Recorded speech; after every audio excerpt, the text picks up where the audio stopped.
Bismillahirrahmanirrahim wa sallallahu ala Sayyidina Muhammadin wa ala alihi wa sahbihi wa sallam. This is the Travelers Podcast. I'm Brother Ali, and you're about to hear from somebody that's been a legend and been deeply respected for a long time, but he doesn't talk very much. He speaks with his music and he speaks with his hands. This is the amazing, legendary DJ Abilities. I met DJ Abilities when I came around Rhymesayers Entertainment in the Twin Cities back in the late 90s.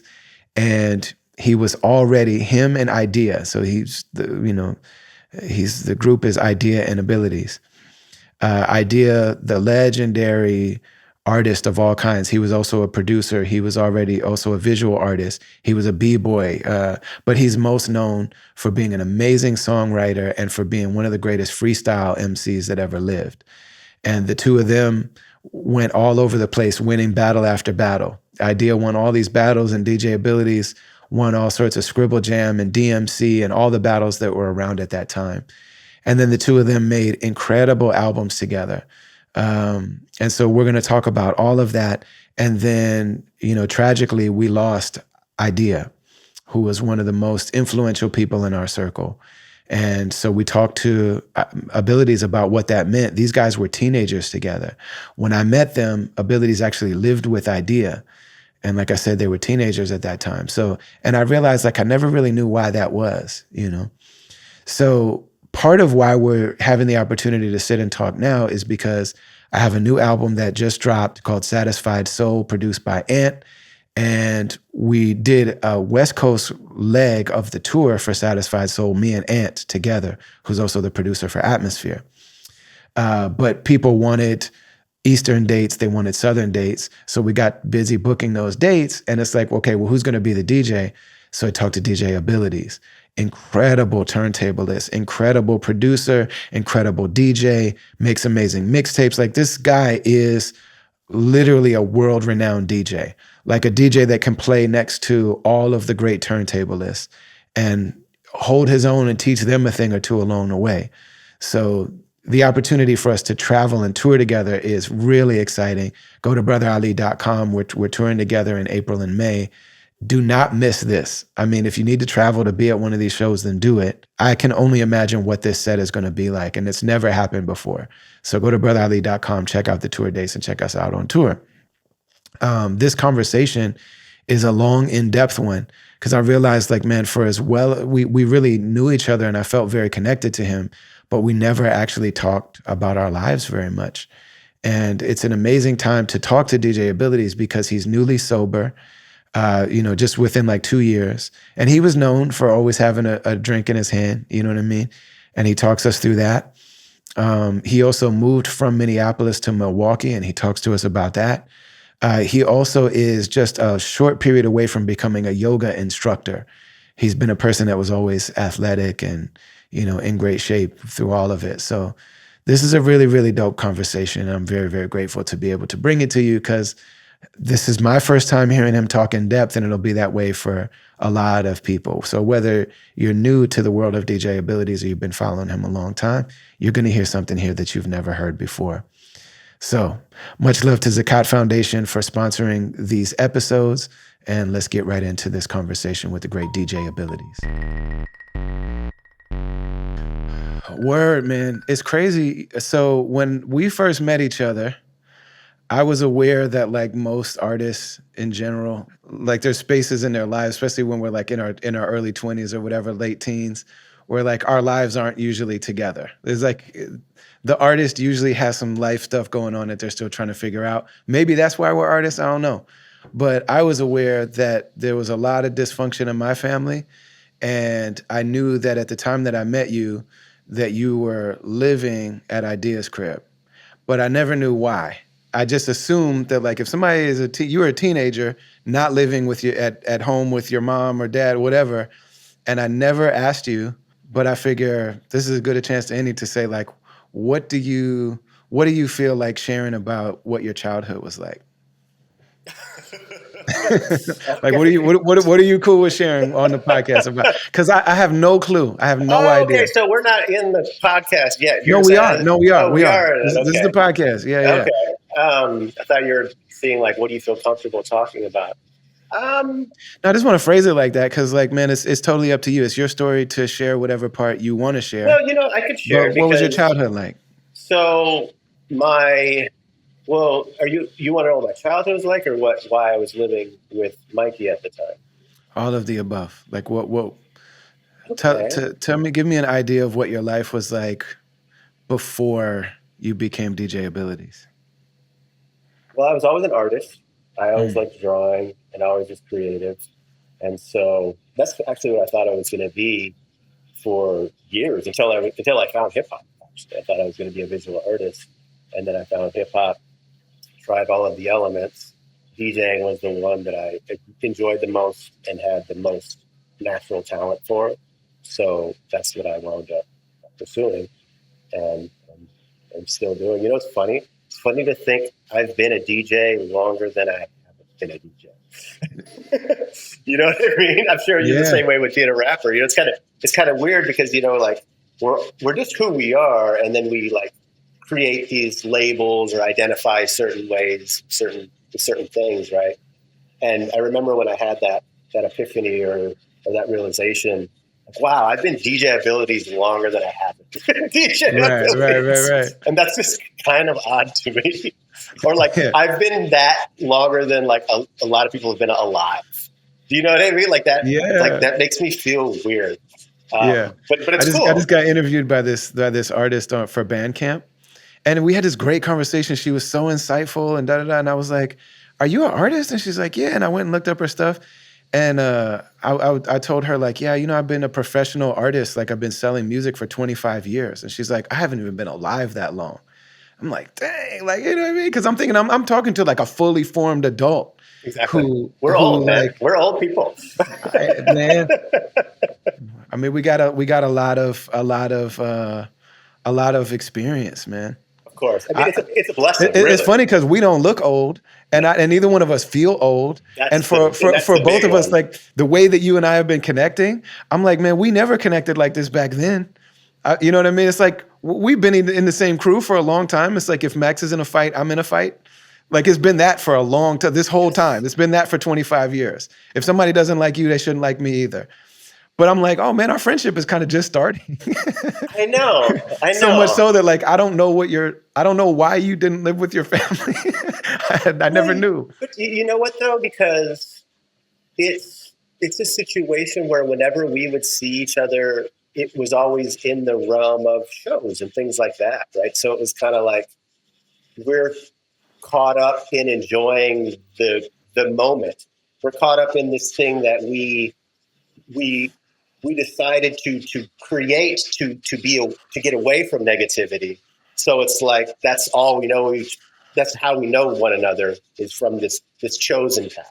So like Right. I don't look at that as a as a negative thing or even think that's weird, right? And then also too, I would add back then, like when I lived in Minnesota and when we were hanging out in the shows and things like that, I believe you were already married and like we're already kind of on that path where I was, drinking Not. and partying. It's like, so Yeah. it's not like, Yeah. what are we going to do? Like, you want to come drink, Ali, and watch basketball?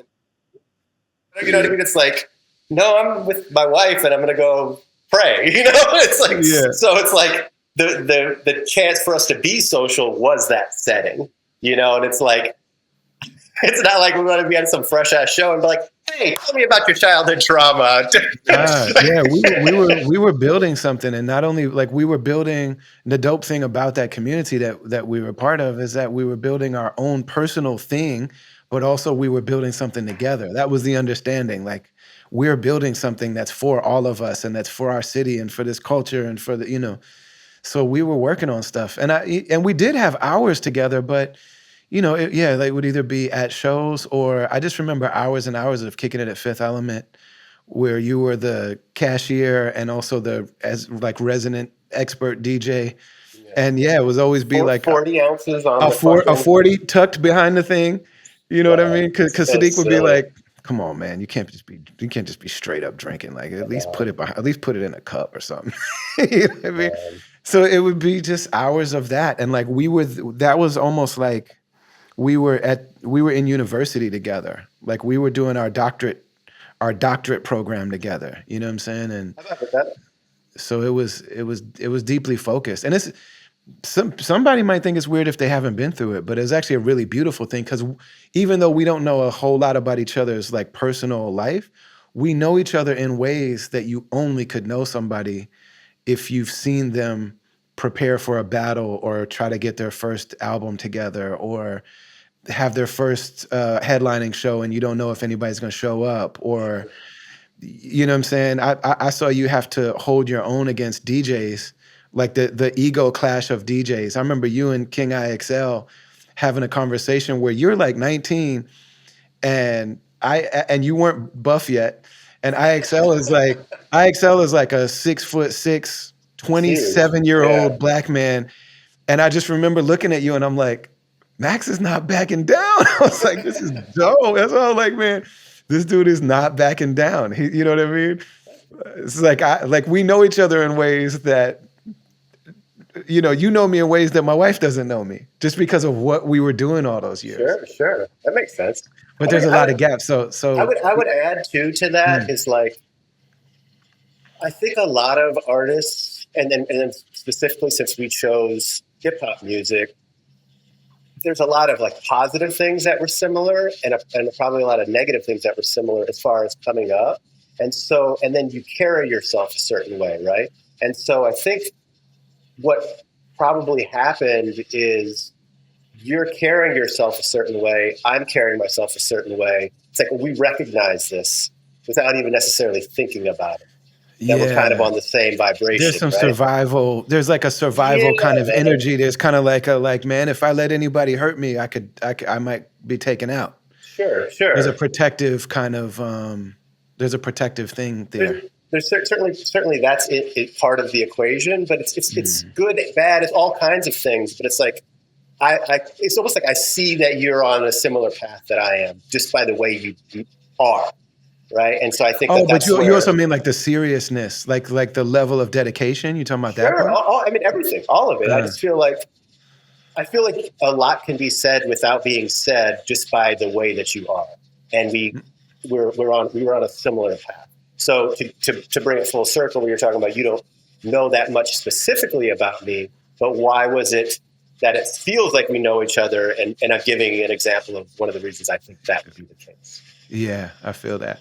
Yeah, to the point where like when I saw that with you and IXL, and shout to King IXL, it was never beef or anything like that. Yeah. It's just like you guys were the two main like turntablists in the Twin Cities. And so there's going to be conversations and there might be, whatever. It was just a regular young dude conversation. It wasn't. And it's just humans, man. Humans. That's how it works. And then particularly with hip hop, it's a naturally very competitive art form. So. And particularly DJs, like, I think that DJs just DJs are so necessary and essential and are so sidelined in the culture starting in about 1980 or something like that. Like are just kind of put in the back. And it's like somebody needs to constantly say, they're the backbone of this. You know what I mean? Like the fact that you have to say that so often.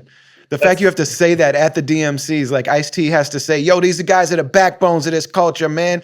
Like the fact that somebody needs to say that is wild. Sure. It's like having to say, that's funny. It'd be like, it's like when the dad has to be like, this is your mom. She gave birth to you. Sure, yeah. Or like football, be like the offensive line. It's like, well, the quarterback can't make all these throws without the offensive line blocking or something like that. And so I see what you're saying. I think that though, with the turntablist community, like so I don't feel like weird about that or even really think about that because the turntablist community is kind of like an offshoot of hip hop DJing, and that just kind of became its own culture, right? So it was just kind of like, oh, we're just doing our own thing. Like if rappers like us, that's awesome, but like if not, we're just here cutting it up and doing DJ stuff. So, but as you bring that up, it is funny how it's like this. It is funny. Like, why does that even need to be said? It's like it's almost like it would be like when you're at a show and there's all these, there's all the audience members. It's like people have to be like, this matters. In case you didn't realize it, like these people do matter, you know. And Yeah. another reason I never felt weird about that though, because I always made sure I performed. You know, like that's because I love producing. Really, I like making beats more than I like scratching. But I know that if I want to have fun live, I gotta be good at scratching. Otherwise, I'm just gonna be sitting up there getting the backbone speech. You know what I mean? Like I want to be catching wreck and getting my own shine, so people don't need to even think about that. They're like, oh, he's ill. And so that was a very conscious decision from way back to be like, I want to do both. And then also too, coupled with that is DJ Premier was like huge. And I loved Premiere. And it's like, I want to more or less pattern what I do after that punch type. Best producer who's also the most unique, like cuts. Like when you hear Premiere cut, you know it's him.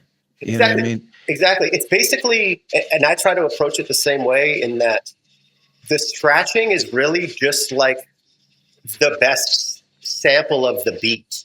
Do you know what I mean? They're not separate things. Right, it's like you got the beat and the scratching is just like another fresh sample you found or another melody you wrote. And Premiere is the best at that. Like his scratching fits so perfectly with the beat. It's so catchy. It's like, it's wonderful. And to this day, he's doing all that on the volume fader. He's not doing that on the crossfader. Well, he uses the crossfader too, and he had the old click because you can even hear on some of those old. He's got the pop, you know, the line switch. Yeah, the line switch on some of the old on like Funk the Streets, and then who's going to take the weight? Yeah, can't handle the whole weight. Yeah, with the 45 button. Yeah, man. Freaking cream, dude. You know what's cool? So check out how cool this is. So I met my son's mother at a DJ Premier Marley Marr show. Oh, dope. All right. That's dope. That's hard. That's dope, right? I met my wife at SOBs, man. It's like, man, it's like these hip hop, this is like very hip hop love story. You know what I mean? So Marley Marl and DJ Premier. Yeah. Where was that? It's in Minneapolis. Yeah. Crazy. Isn't that crazy, dude?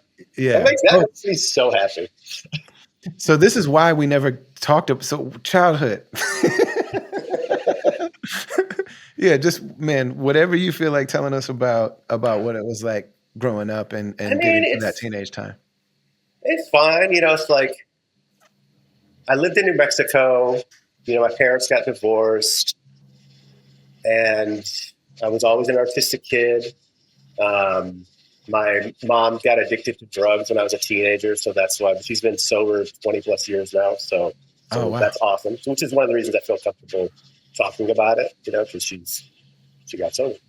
So that's why I was kind of a recluse, so to speak, as a teenager. But then I look back on it and I'm like, I'm an optimistic person. I'm always going to be glass half full. You know, we all have our down points, but I know that one of the keys to life is gratitude, glass half full. You got to keep your mind state in that spectrum. And otherwise it can just keep going down. You know what I mean? Look up. So in regards to that, I look at if that never happened, do I become me? Because if I have structure and all of these things, I probably just go to college and do something else. You know what I mean? Maybe I'm a business dude who draws for fun, or you know what I mean? Like, or do like corporate graphic design or something. Yeah, exactly. Who knows? You Not know to diss that. I mean, you know what I mean? That's not at all, man. Not at all. Because I would have been I still would have been happy. That's the thing. Like, I know that I would still been happy and had gratitude for whatever life it would have become. The only reason why I'm bringing this up is because I like my life. And so I look at specifically with hip hop and being a DJ, had I not had that difficulty at that time period, I don't think I would have had this. You know what I mean? Because I wouldn't have been, you know, hip hop's like some renegade rogue out here, you know, smoking weed, drinking. Like, it's just if I had structure and lived in it, I doubt that I would have been able to do that. You know what I mean? Like, or there would have been pushback. You know what I mean? And so I guess I don't definitively know what I wouldn't have done. But I guess ultimately, and it's all speculation anyways. So for me, how I like to personally look at it is like, look at it in a positive light because I'm happy with where I'm at. And I can connect the logical reasoning to how they are intertwined. Yeah. So at what point did you, I know you said you tried the elements, but at what point did you really lock in on like, okay, producing, DJing, turntablism, like this is going to be like to be the main focus of your expression? Well, so I wasn't a good rapper. So I was like, man, I didn't even know you tried. I want to hear that. No, nobody likes doing things they're not good at. You know what I'm saying? So like, I wasn't good at rapping. I was pretty decent at breakdancing, and I could have got good at it. I believe that because you've always been athletic. Exactly. But and you have rhythm, and you have style. Like the way you cut, like you physically have style. So I could see you as a dancer. Yeah. But it just didn't grab me like that. And then graffiti, things like that, because I had the visual background, that made sense in a certain way. But like everything else that comes along with that, you talk about renegade. Graffiti is a really interesting one because it's like one of the only art forms that is actually illegal. Yeah. You know what I mean? Like, and so there's a lot that comes with that, and the nighttime and just like the being out there. Like, there's a certain mind state that you have to like go for that, which that just wasn't my vibe. So it was like, and then really the main thing is I like scratching the most. You know, like if you really want to break it down to its most simplest form, I enjoyed it. It's the sound, the feeling, just also too. So I'm ambidextrous in it's split. So like I draw with my left hand, but then I play sports with my right hand. And so when I sat down to scratch, it felt really natural because the record hand is kind of like a calligraphy pen. It's real flowy. And then the fader hand is real mathematic, like shooting shots so like it felt really good to scratch naturally. And I've recently been getting fully ambidextrous. So I've been practicing with my right hand, and it's pretty cool to like be able to express yourself equally with each side. It's like training my brain, and it's pretty cool. Do you scratch, like, do you have a different style on the other hand? Yeah, a little bit, because it's your muscles naturally want to do something else. And like, yeah, it's just like, you have two sides of your brain, so it comes out a little different. Not radically different, but it does come out a little different. Plus, I'm just so far ahead with my left hand on my record hand, so I can express myself more. But it's cool. It's one of the things with the tour we got coming up. I've been scratching a lot. So I hope to debut my right style on that tour. It's funny, you know how much Evidence like uses his hands when he raps. Like he's Italian and like he's super like the hand is always like a thing. So he sent me a song one time and he's like, "See if you can tell what I did." Like and I just listened. I'm like, "It's dope." You know what I mean? It's great. Sounds like Evidence. I'm like, "What?" I hit him back like, "What do you mean?" "I rap left-handed."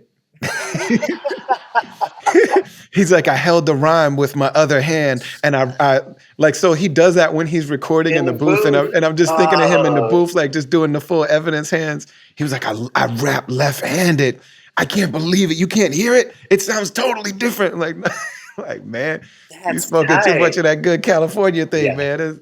That does feel like he was hella high looking at some squirrels and it was like, I'm gonna rap left. But at the same time, like I know what he means, because I'm like, there's times where I'm like, I always hold the mic with my right hand, and there's times where I try to hold the mic with my left hand. I'm like, man, I'm so much focused on the fact that I'm doing that. Yeah. I might even mess my rhymes up. I can't do it. That makes sense. You know what I mean? It's got to be a certain. That makes complete sense. That's what's been an interesting part of this journey, is like getting that evenness. And so I'm still better on my left side, but as my right side keeps getting better and better, it's like just I'm more balanced. like my hearing has gotten better on my right side. My Wow. eyesight has gotten better. It's just like I'm focusing and getting more precision on this Hmm. side. So like my awareness is just getting sharper. It's a really interesting.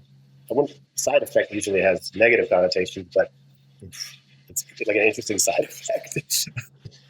So when did battling become? I mean, we came up at a time when like everybody, if you wanted to make a name for yourself, one of the quickest ways to do that is battle.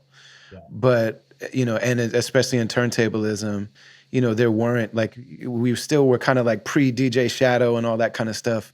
You know what I mean? So it's like the idea of like Dibs and these guys making as like turntablists making music that could just survive on its own. We were still a little bit Shadow before was that.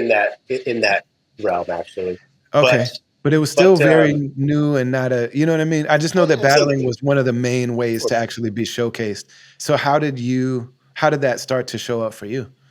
Well, actually, I mean, I really didn't give a shit about battling, but Mm, Sadiq, for one, for sure, was always like, "You got to battle, you got to battle," and like, I don't want to say I felt pressured into being battled because it's not dramatic, but it was really more people saying that I should, and then I mm, was like, sure, but I genuinely believe if nobody had brought that to my attention, I was happy just making beats and making music with idea and just scratching.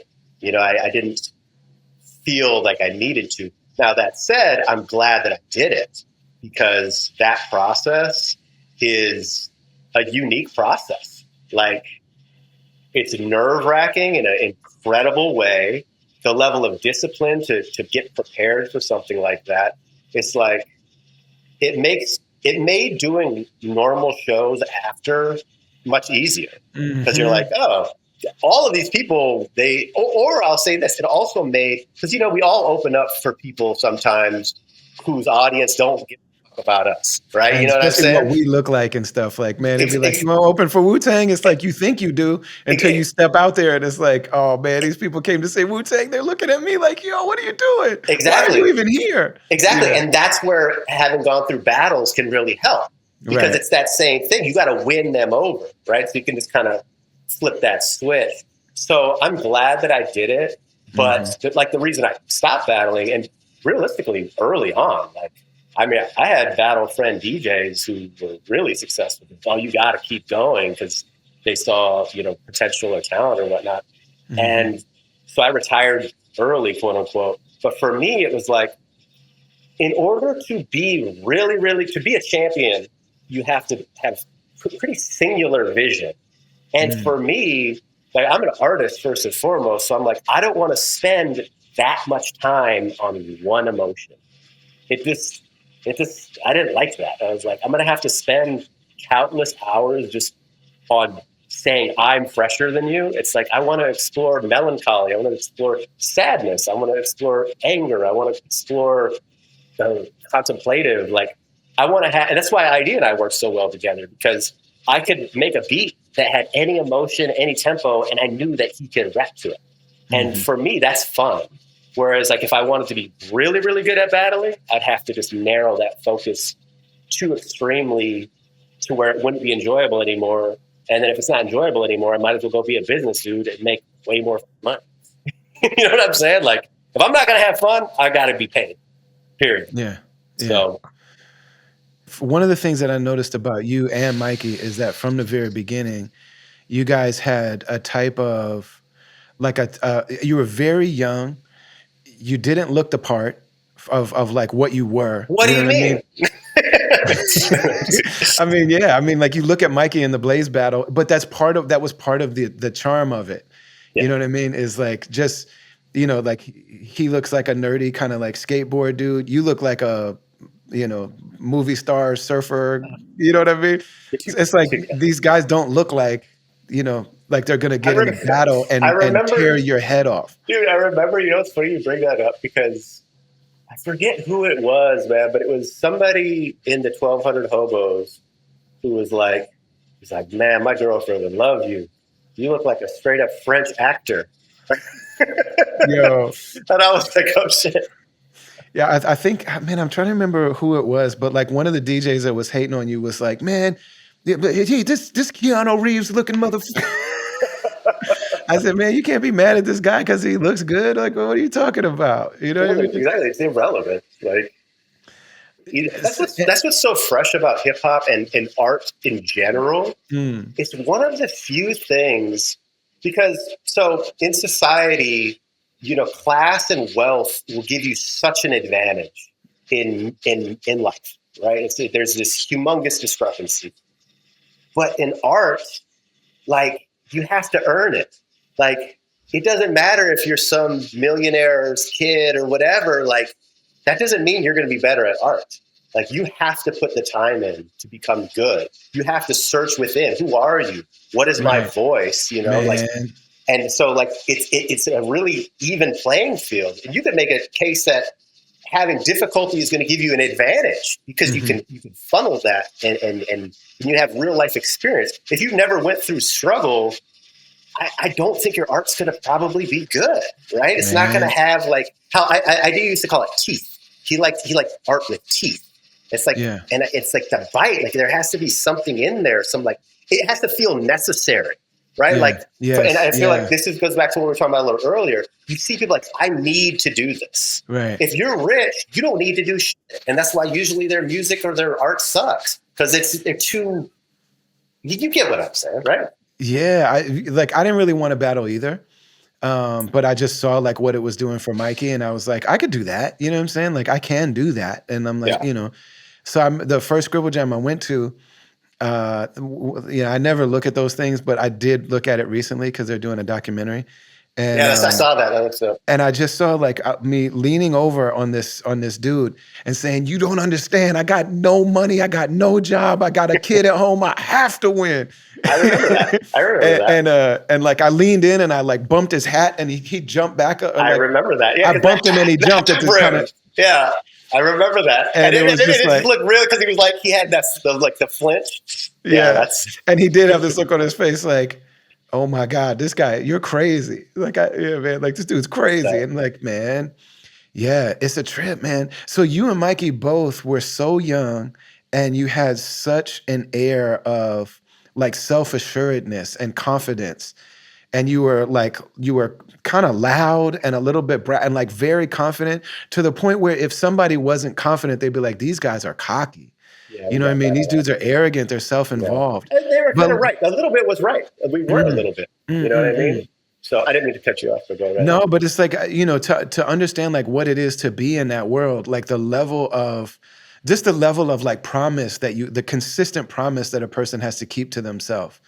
You know what I mean? Like there's a degree of like, for me to put the amount of effort it's going to take for me to get good at this thing, I'm gonna have to prioritize my own relationship with this work. Oh You know what yeah, I mean? And I'm gonna have to have a certain level. I can't be rattled. I have to be certain before I walk in the room. You know what I yeah. mean? And I remember like Mikey walking in rooms and being like, "Hey, everybody, the master's here. What's up, everybody?" You know what I mean? And he finds somebody he didn't know. "Hey, what's your name?" "Laura." "I'm Mike. I'm kind of the boss of this whole thing." "All right, listen." You know what I mean? He start holding court and Yeah. this. You know what I mean? All of that thing. But like, what was it at that time that made you so confident and sure of yourself? Alcohol. I mean, it's part of it. You know what I mean? Mm, It's like mm, half mm, joking. mm, You know what? My dad said. I can remember this quote. I believe it goes: "Practice builds confidence, and confidence builds winners," or something like that. He always had. mm, I always thought my dad has this like caveman wisdom. He's just like a real simple dude, but it's just like real simple truths. And another one of his is just you get better at what you do, right? It's like it's mm. so blatantly simple, but when you look deeper in that, it's like if you want to sit on the couch and drink, you're going to be really good at drinking and sitting on the couch, right? So it's like be careful about what you do because you're going to get better at it. So it's like make sure you Mm. point that arrow in the direction you want to go. And so I think that, and then early on, for whatever reason, I I could probably attribute some of it to that. But I also remember thinking, and I think maybe like as doctors and athletes, and you see people who are excelling, and it's always a lot of work over a long period of time. Yeah. And so I understood that early on. Like, if you want to be good at something, you have to work at it over longevity and have it's Yeah. like work plus longevity. And I think one of the reasons we were confident back then is because even though we were so young, we worked so hard at it that we felt like we were good at it. And then I also think that we gave each other confidence. It's like we kind of co-signed one another, right? It's like, well, Eyedea is my rapper. I must be dope. And in his mind, he's like, well, Abilities DJs for me. I must be an ill-ass rapper, So we kind of like chicken or the egg that, you know what I mean? And helped one Right. another be more confident.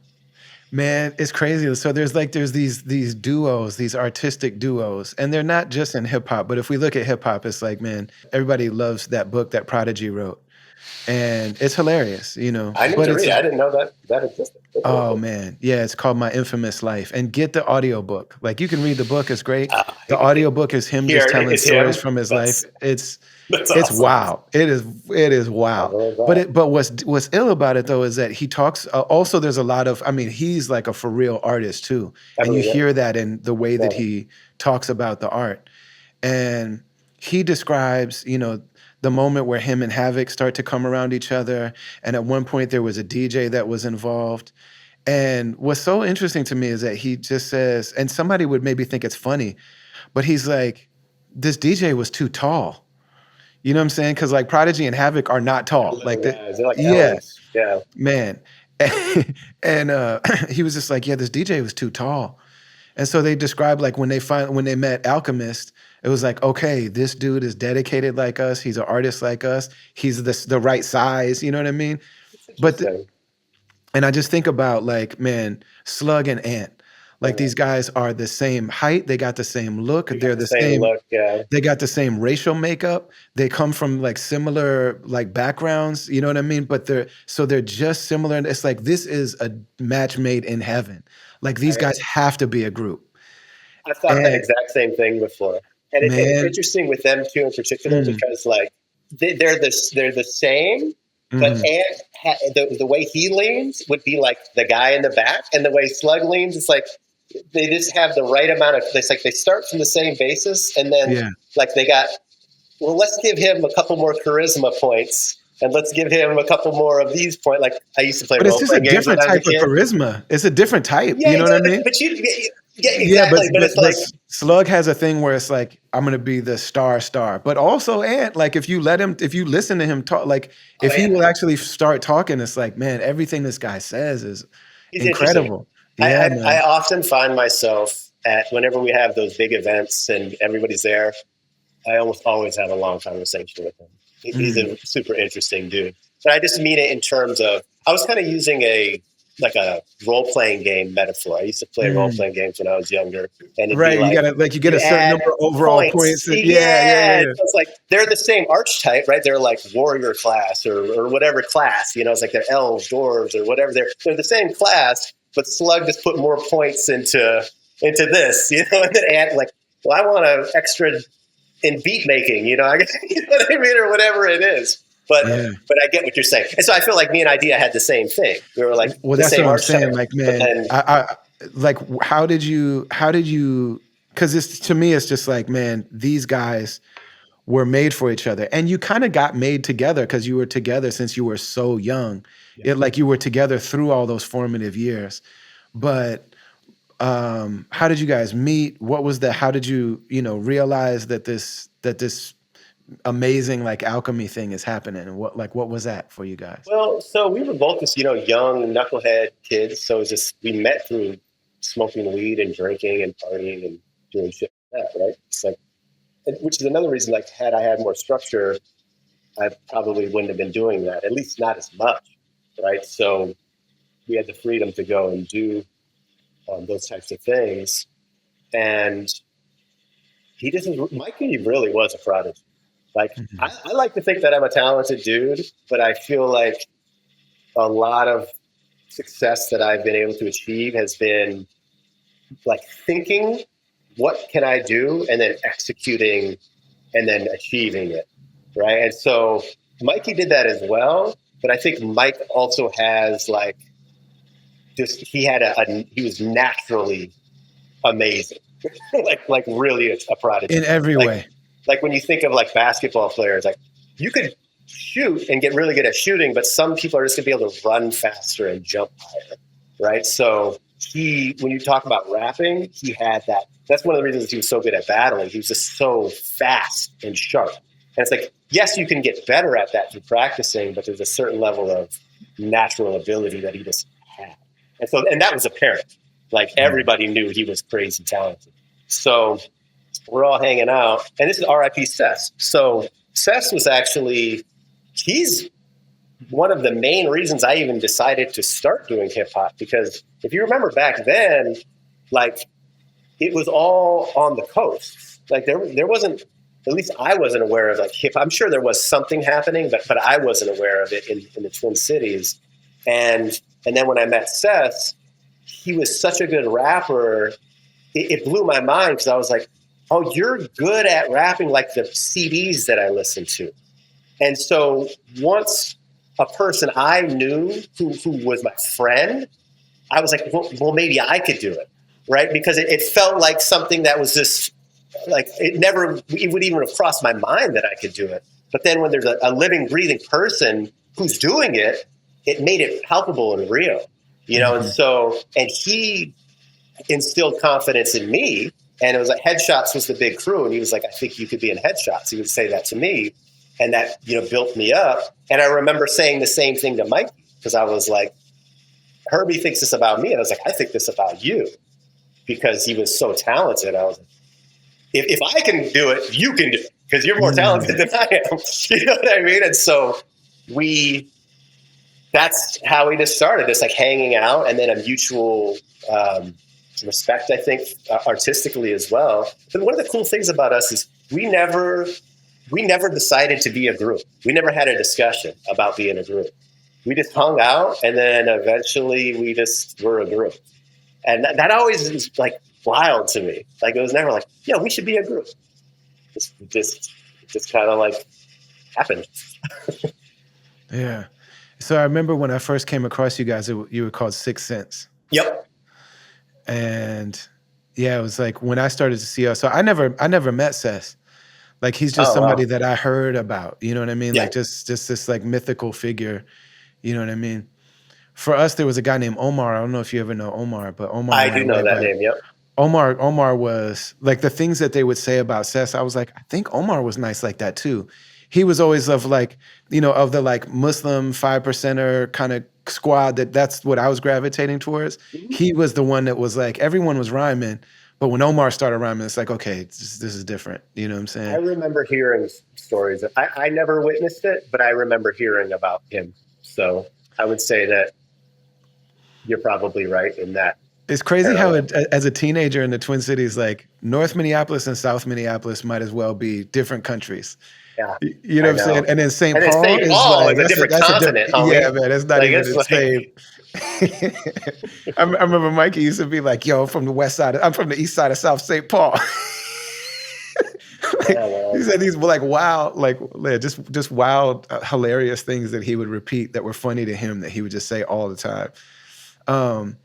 But yeah, so you guys were Sixth Sense when I first saw you, and there were a few like tapes, and there were songs there were songs that were floating around, and I just remember that you all performed a lot. Like the Rhymesters in general, like when I came around all of you guys, it was like these people take this more seriously than I've always been in my crew the person that takes it the most seriously.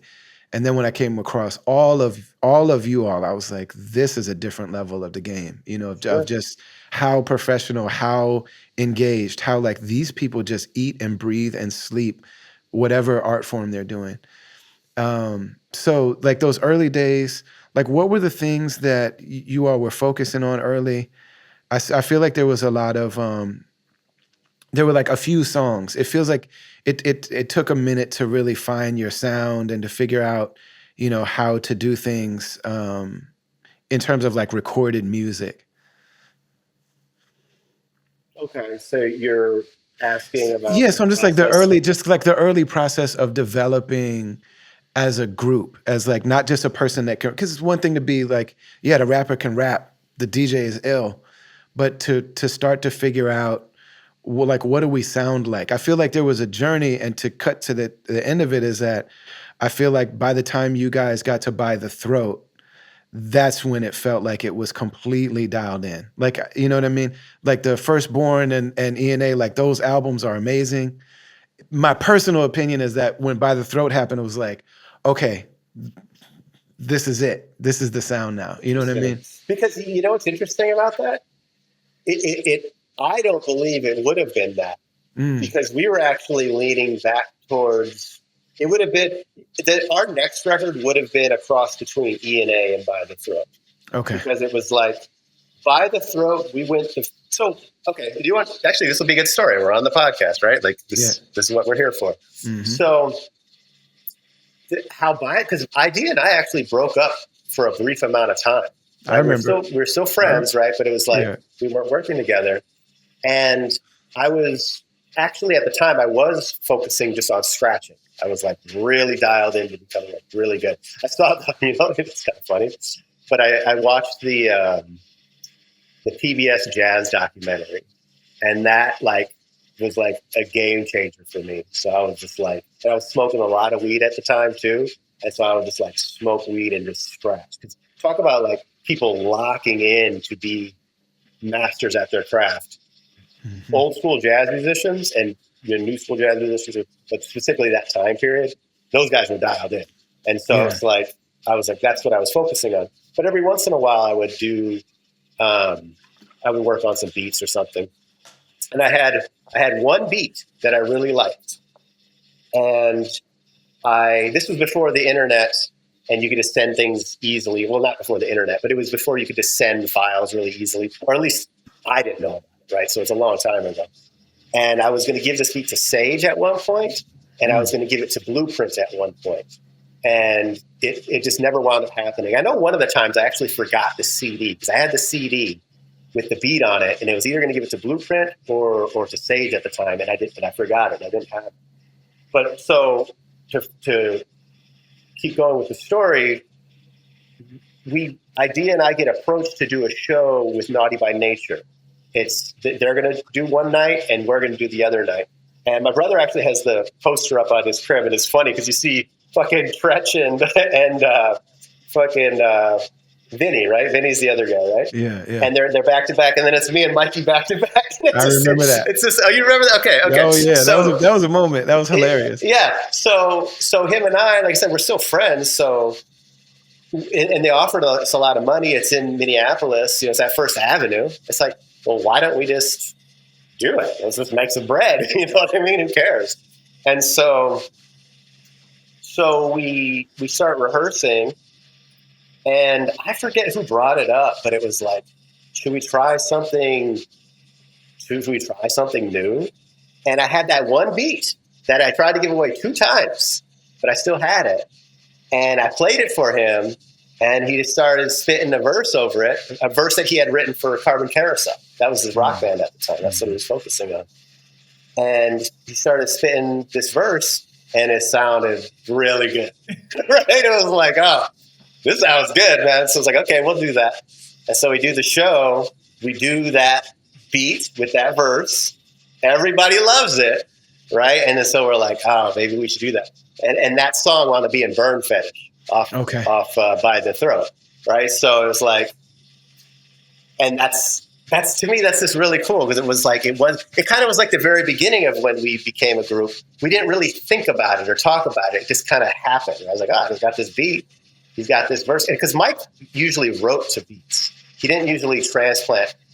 He might transplant some lines or concepts, but at least with the stuff he did with me, it would be the beat. How does this beat make me feel? And he would write and tailor make it to the beat.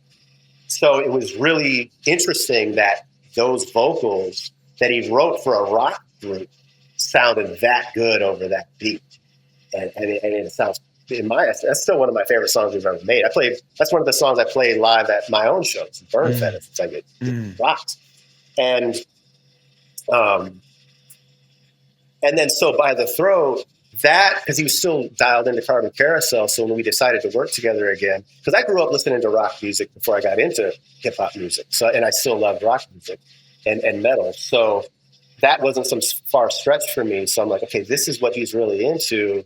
How can I take this sound, but make it interesting and like, what interesting is wrong, because it's all interesting, but how could I take this sound and make it, I guess, more hip hop and E&A and make it like sound like You E&A. made it your own. I mean, it's like Yeah, there's been a lot of really there's a lot of misses like in trying to merge rock and hip hop. And that whole album is just like, man, not only did you get it, but it's no one's ever done it that sounds exactly like that. Like that's a very, very unique feel. And it really feels like it feels to me like each of you. You know, it feels like this was like the perfect blend. Whereas like I obviously love the other records, but it felt like early on, like the stuff that I heard on the early tapes sounded a lot like what the rest of the headshots were doing. You know what I mean? Because it's like that's the crew that you're in.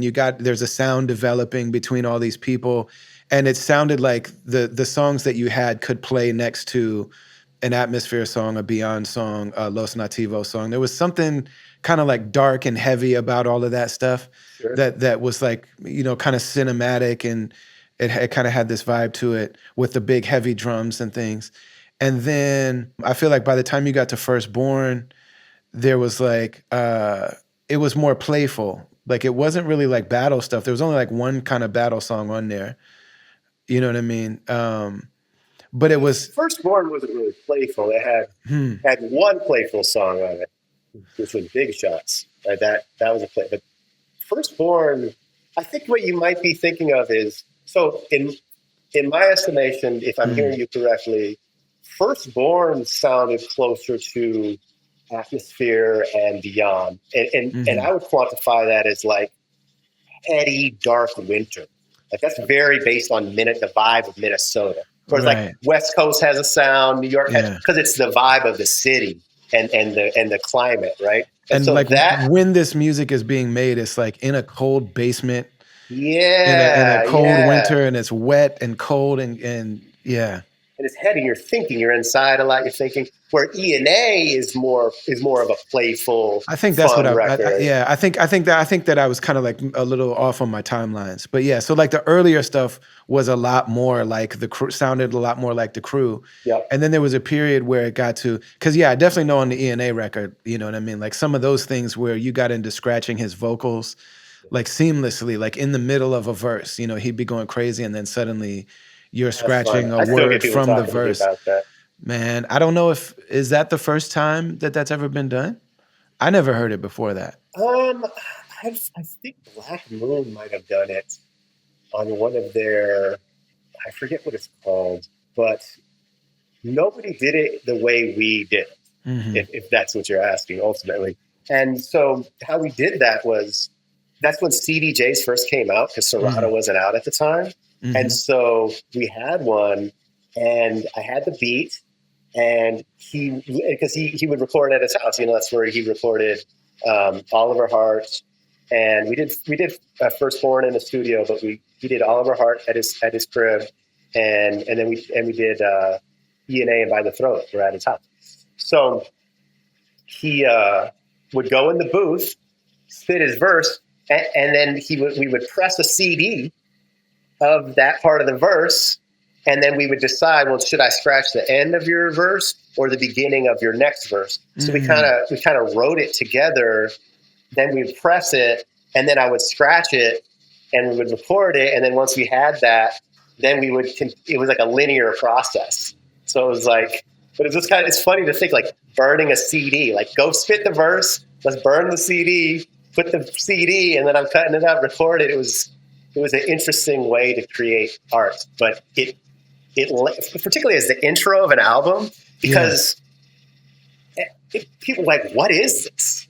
You know what I mean? Like, and I feel like, I think Mike and I kind of personified ourselves. We kind of like being freaks. You know what I mean? We like being like freaky. We like weird. We like being weird. I like Eyedea Weird Side, of Oliver Hart. Like we like being weird. Like that's not that's a pro, not a con.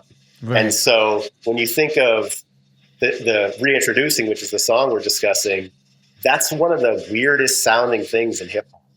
And I'm glad it was us that did it. Yeah, because it's one thing, like, you got like Run DMC did Beats to the Rhyme, where like they clearly wrote like scratchable sample kind of things into the song. Yeah. You know what I mean? Where it's like, all right, we're good. All right, Jam Master Jay is going to scratch this. And so they wrote the rhyme to be around that. But like, yeah, so for y'all to actually take the recorded verse from the actual recorded take in the studio and then scratch that in so that, you know what I mean? That's the intro. But I mean, and not just like jiffit, jiffit, you know what I mean? But you have like an award-winning Yep. turntablist, like doing like straight up ill cuts. And also the way that it was mixed, you know what I mean? Because it comes from the exact same recordings, you know what I mean? That The same microphone. It literally just sounds like he's saying, it sounds like he's doing it. Yeah. You know, it reminds me of old Organized Confusion, like Pharaoh on Bring It On, where he's like doing the stutters and like, it almost sounds like that, but because I'm actually scratching it, it's way more gnarly because obviously you can't do that with your voice to that extent. But it's like if you were an alien, you wouldn't know that's turntables, right? You just be like, why can this guy do this with his voice? Because it's so seamless. Yeah. And it's because the mic, because we did it all there, right? It's not like he recorded it, we pressed it on vinyl, then it went through a needle. It's like everything is the same bit rate, everything. So it just sounds, the fidelity is the exact same. And then also too, on that beat, if you notice, there's no music, right? It's just kick, snare, and then a wood block. And then on the rotation, there's like a really intricate bass line just for swag factor, I gotta have some in there. But I did that so that element of the song would pop out, right? There's no melody to get in the way. It's like, no, listen to what's happening right now. It's cool enough to have that sit on the island. And yeah, that was a good song. Yeah, man. Yeah, the really like the whole introduction to that album is extremely strong. You know what I mean? Like, yeah. And then to Now. Yeah, Now's my favorite. So it goes that to Now, which is still my favorite Eyedea and Abilities song, which I'm just very still to this day. Yeah. So. It's like a really like a perfect, but that album, like it is an evolution from the early sound, but it still sounds a lot more traditional hip hop. You know what I mean? Yeah, well, because I think, so, you're talking about the first record with it being like winter, heady winter vibe. But then when you start doing a lot of shows and you're touring, your reality is less Minnesota winter, and it's being on the road, being in these venues. And so trying to have a party. Yeah, and a party, but I would say it's really having songs that will translate live.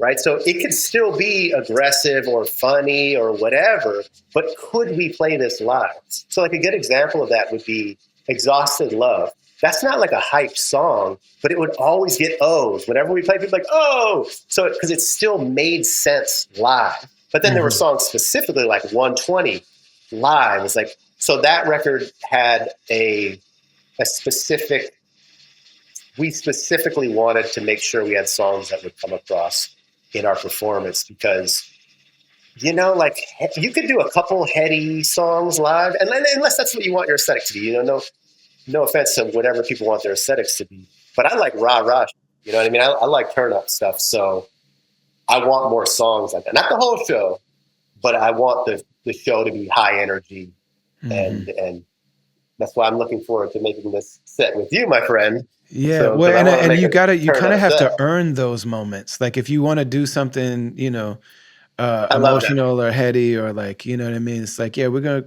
gonna recognize that we're at a concert and we're gonna come out here and do that, and then have it, get to that place where you've earned that. I love the way you said that, man. You earned it. You've given me enough fun.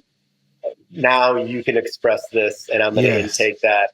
And trust me, you can listen for a minute. Like you can stop and listen for a second. We're going to get back to having fun again. You know what I mean? But like, and for me, it could be like a really emotional thing. It could be a story. It could be a political thing. It could be a spiritual thing. It could be whatever. Like, all right, just hear me out for a second. I promise. You saw I just did like 25 minutes straight of like killing it. Like, just let me get this off real quick. Let me get one off my chest. And that's the art of live performance, though, is, and so I'm always struggling with it, or not struggling with this, but like the art of DJing and the art of doing a show. DJing is like all momentum, right? Yeah. So to make peaks aren't that hard, right? Like you get peaks, like, okay, peaks. But the key to performers who really can rock it and when your show is really dialed in, it's when your valleys are still peaks. You see what I'm saying? So it's like, of course, the big hitters are going to be peaks, right? Because it's got the beat, but how can you make your valleys peaks? And that's about timing, and that's when we talk about earning it. It's like you're going to have this momentum wave where everybody's like, yes, to maybe they're even getting a little tired, and then boom, hit them with an acapella, and strangely that valley becomes a peak because now they're not listening to beats anymore. They're really dialed into listening. But then they've had 3 minutes off with no bass. Yeah, then when the bass hits again, it hits super hard. You know what I mean? It's a palate cleanser. Yeah, man. And so that's the navigating that. That's when you really. That's one of the reasons why I'm excited about working with you is you're one of the best live MCs, unquestionably. Man, that means a lot coming from you. Man, really, dude, you are awesome. Pretty good. And it's like pretty good. And this is the thing, MC, right? You're a great rapper. There's a lot of great rappers, but they're not great MCs. Do you know what I'm saying? Like, I'm not going to throw anybody under the bus, but I think people just pop into my head where I'm like, they're ill, but they're not good MCs. You know what I'm saying? So it's like, but you're both. And so I was like, when we first started discussing working together, I was like, because I know what I bring to the table as a live DJ. I was like, dude, we're going to be able to do some cool stuff because I was like, you know what it is? It's like when a quarterback gets like a crazy good wide receiver or something like that. It's like it unlocks things. Right. It's like, oh, well, now I can do more things. I can throw the bomb or I can do, we got the running back now too. So like right now, like if I'm an offensive coordinator now, I'm like, the whole playbook is open. Like, we can do whatever we want to do. Yeah. And that's like the biggest challenge is like going to be paring down. Like, well, we can only do so much. Right. So like when we discussed like this tour in particular, I'm like, this tour we're going to obviously create something that is awesome, but a lot of it is just going to be figuring out how does it work? Yeah. You know what I mean? When should I scratch? Like, because I don't want to scratch the entire time. You know what I mean? But like, when is it going to hit the most? When are we going to have the acapellas? When should we do some freestyle stuff? Yeah. When should we bring in different beats? And it's like, I think that we're going to get probably 80% of the way there with just rehearsing and discussing, but you never know until you're in front of people. And you just never know because I know this has happened with you. It's happened to all of us where you're like, this is fire. You get in front of people. They don't really care. And then there's another part where you're like, you don't even think it's kind of an afterthought. And people are like, oh, and you're like, that was the part. And then you figure it out. So that's going to be a really fun process. Yes. Yeah. And I mean, we're starting from zero. I mean, we're both starting from 20-something years of a lot of experience, but like together, you know what I mean? And I'm really aware of like, so I just did a tour with Ant, and that was our first time doing that. And I didn't really realize until I sat with him, like, oh, you know, BK stopped being my live DJ 12 years ago, but I've still kind of been doing the same set arc that he and I created. You know what I mean? Like, it was still basically the pattern, the blueprint. I just was filling in new songs as they came along, but I still was doing the same. We're still telling the same story, kind of, you know, in the set. And then so when and then I just didn't have somebody. I had great DJs in between then, but I didn't have somebody that was like helping me as like a visionary look at the set, as you know, from a producer storytelling kind of like his beats and it's his music. Right? So it's partially half his art. So he's like, I know how we should present this as well. Yeah. So Yeah. And Man, I wish I so we could ended have up seen doing that. all kind of things that we never did before. And then also just the energy of him standing there. You know what I mean? Because even now, like, man, I'm 47 years old, and that man's like only 5 years older than me. So we're the same age now. But Sure. when we all met Ant Yeah. was we were kids, and Ant was a grown man He with a leather always, coat and a I pretty know. lady and a house and a car and a job and like a uniform that he wore to a job. Like he was the only adult him and Sadiq were the only adults we knew. You know what I'm saying? Even Sadiq looked so young, it didn't Right. feel that way. And he Where was like so Ant quiet and always felt like he was grown. a grown, for sure. I remember one time I And went like the over. fucking mustache, man. Like, you know what I'm saying? It's just like, Man, I remember I went over his crib one time and his wife came downstairs and just, was just on some like, hey, I'm going to bed. And I just remember she had on like silk pajamas but like a pajama set that looked like a suit, you know what I'm saying, with like a sure. pocket in the front and like a Yeah. robe and like the whole thing was matching and I just was like, wow, these are grown-ups, man. Like these are grown Like up. that's our nighttime outfit. Yeah, Yeah, totally. I'm like, man, I don't like, man, it's because she got matching pajama sets. You know what I'm saying? I'm like, this is You like go to a the different. bathroom, they have like monogrammed towels and shit. Oh yeah, absolutely. They had towels you couldn't touch. They had a whole like rappers don't go in the living room. The rappers go in the basement. Like you guys go downstairs. You know what I mean? But so there's part of me too that's still like I will always, as much as we're peers now, I'm always looking at him like, you like it? You know what I mean? If he's like, yeah, Jack, yeah, you're killing it. I'm just be like, yeah, my big brother likes it. So There's always that element. So, so yeah, man, like, and he and I started from scratch, and me and you are going to be able to start from scratch. Just like, yo, who cares what I've been doing? Like, what do you like? Here's all the songs. Like, what should we do? You know what I mean? Like, we know that exactly. we got to do certain songs. And I want to do certain songs because Right. those are going to be. It's like, so Z-Trip told me this once. He was like, "Two for you." Oh no, it wasn't Z-Trip. It was Hubert was telling me something Mixmaster Mike told him, and he Okay. was like, "Two for them, one for you. Two for Okay. them, one for you." Right? And this is more like a DJing thing, Right. and so it doesn't directly apply. But the way that I think that will make sense for what we're talking about is your songs that we should do, I want to do anyways, right? Because I like those songs. So it's not going to be like, shit, we got to do that.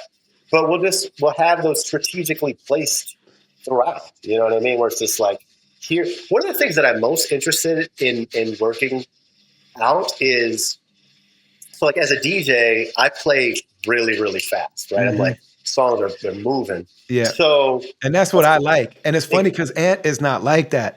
That was the only kind of thing that push and pull that me and Ant had going on. He likes to let stuff, he wants the applause in between every song to dissipate. Sure, and I'm standing there pulling, like if I had hair, I'd be pulling it out. Like, drop the next beat. You know what I mean? Like we just hear it differently. But exactly. I know that you're on that. Like, man, we're making a radio show. This is a mixtape.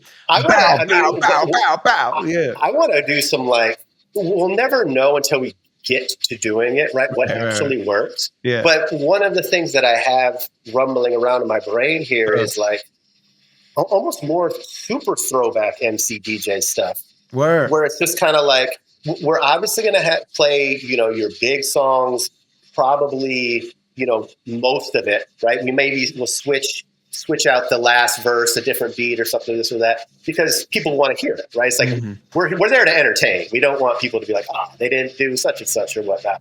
But what we can do is we could take, 3 or 4 songs that are the same key or the same tempo and do little medleys. Yes. Throughout, right? Yes, so it's just like, boom, verse here, verse routines. Here. Yeah, man. Yeah. And that's going to be really fun. And this is where it goes back to what I was talking about with you being an MC, is it's like, we can make it more like a party, right? It's just like, boom, here comes this verse. And then I'm just be cutting, and it's like, make some noise. And then you do like a crowd chant thing. And then this other one comes in, and it's only 16 bars. And then it's just kind of like, and where it's like, if I was DJing a party, it wouldn't be starting and stopping. It would constantly be going, constantly be going. And then you could just be doing crowd response sprinkled throughout. And then we could do, 10 to 15 minutes of that. And then boom, chill. Then it's a cappella. And then it's like, boom, back with a hit. coming real. You know what I mean? It's like, that's going to be such a fun process figuring out. It's like a puzzle. You know, we Yes. have the pieces, and now we're just going to have to put the puzzle together, and it's going to be fun. Yeah, man.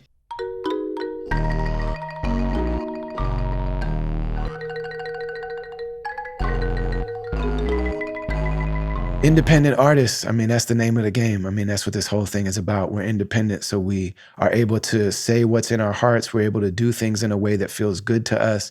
You know, it's not just about money and fame, you know, which always are great things. You want to get the word out. You want to take care of your family. You want to live a dignified life. If you master something, you feel like you should be able to live on it.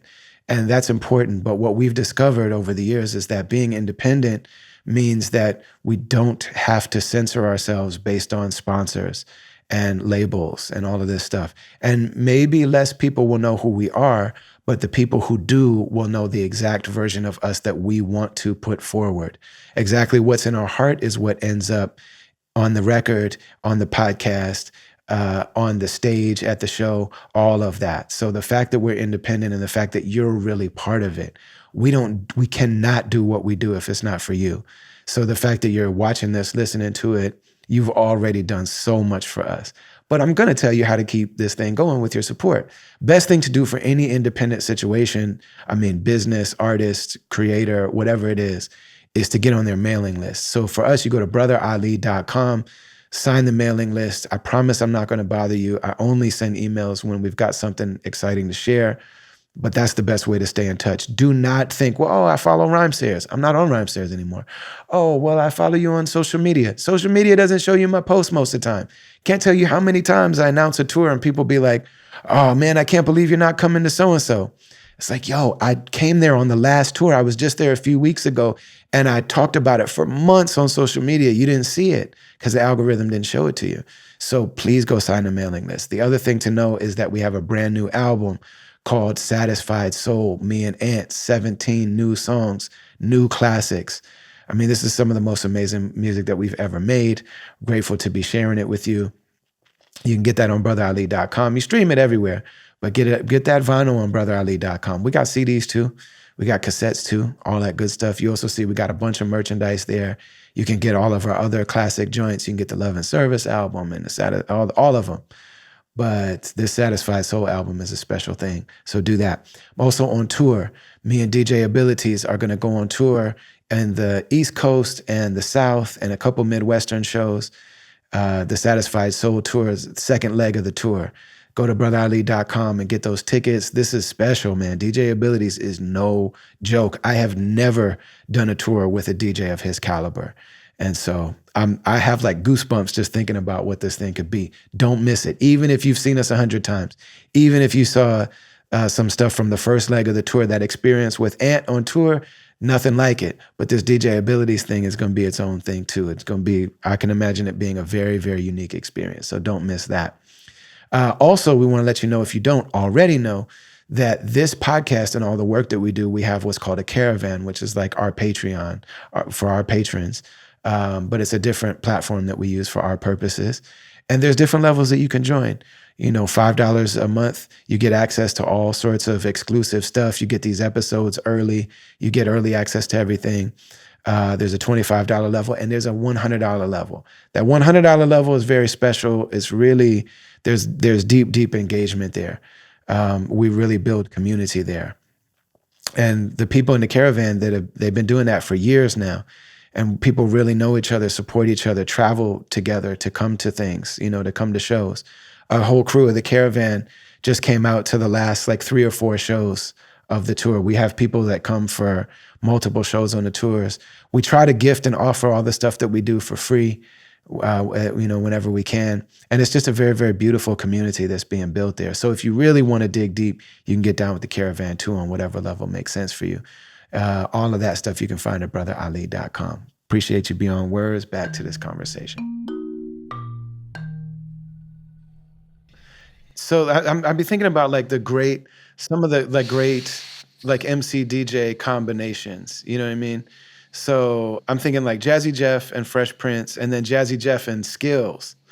Like I Jazzy never Jeff and saw Mad them, Skills. Oh man, that was but I can special, man. imagine. I can Those two imagine. dudes together, that was yeah, that was a special thing. You know. Did you ever see Edon and Homeboy Sandman? No, but I can imagine that was dope because I know That Edon's really that was clever and different. That was Sandman is dope. to me, I think that's the most advanced one I've ever seen. Over Z Trip and LL. So Z Trip and LL is crazy. But I mean, well, part of it is that Edon can also really rhyme. Yeah, You know what I mean? So like but that he though is the. I mean, it's, you know what I mean. It's art, so there's no need to create a hierarchy. I wish that I could have seen. So tell me about the I mean, Edon yeah, homeboy. I think there is some of it online, but I mean, just it was extremely intricate. It was like it kind of reminded me of what you and Mikey used to do, but then also with Edon Ryman as well. You know what I mean? And it Nice. was just like, I mean, every second was accounted for. You know what I mean? It was like there's constantly a little sample being thrown in, and then Edon is finishing Homeboy Sandman's rhyme, and then he's finishing his rhyme, and then he's doing this thing, and then he's telling a joke, and this he's telling the punchline, and then this is the constantly, like, I mean, every second was worked out. That, I mean, that was one that I'm like, man, it's good to just know, like, okay, what are the pillars that of this building that we're stepping into. You Okay. know what I'm saying? Like, how did you study that kind of stuff? You know what I mean? Like, were you watching like VHS tapes, or like, As did you far ever as have the old recordings of, you could get like recordings of like Flash and Grand Wizard Theodore with so and so on, you know what I mean? Like Kevin Beecham had a lot of those joints.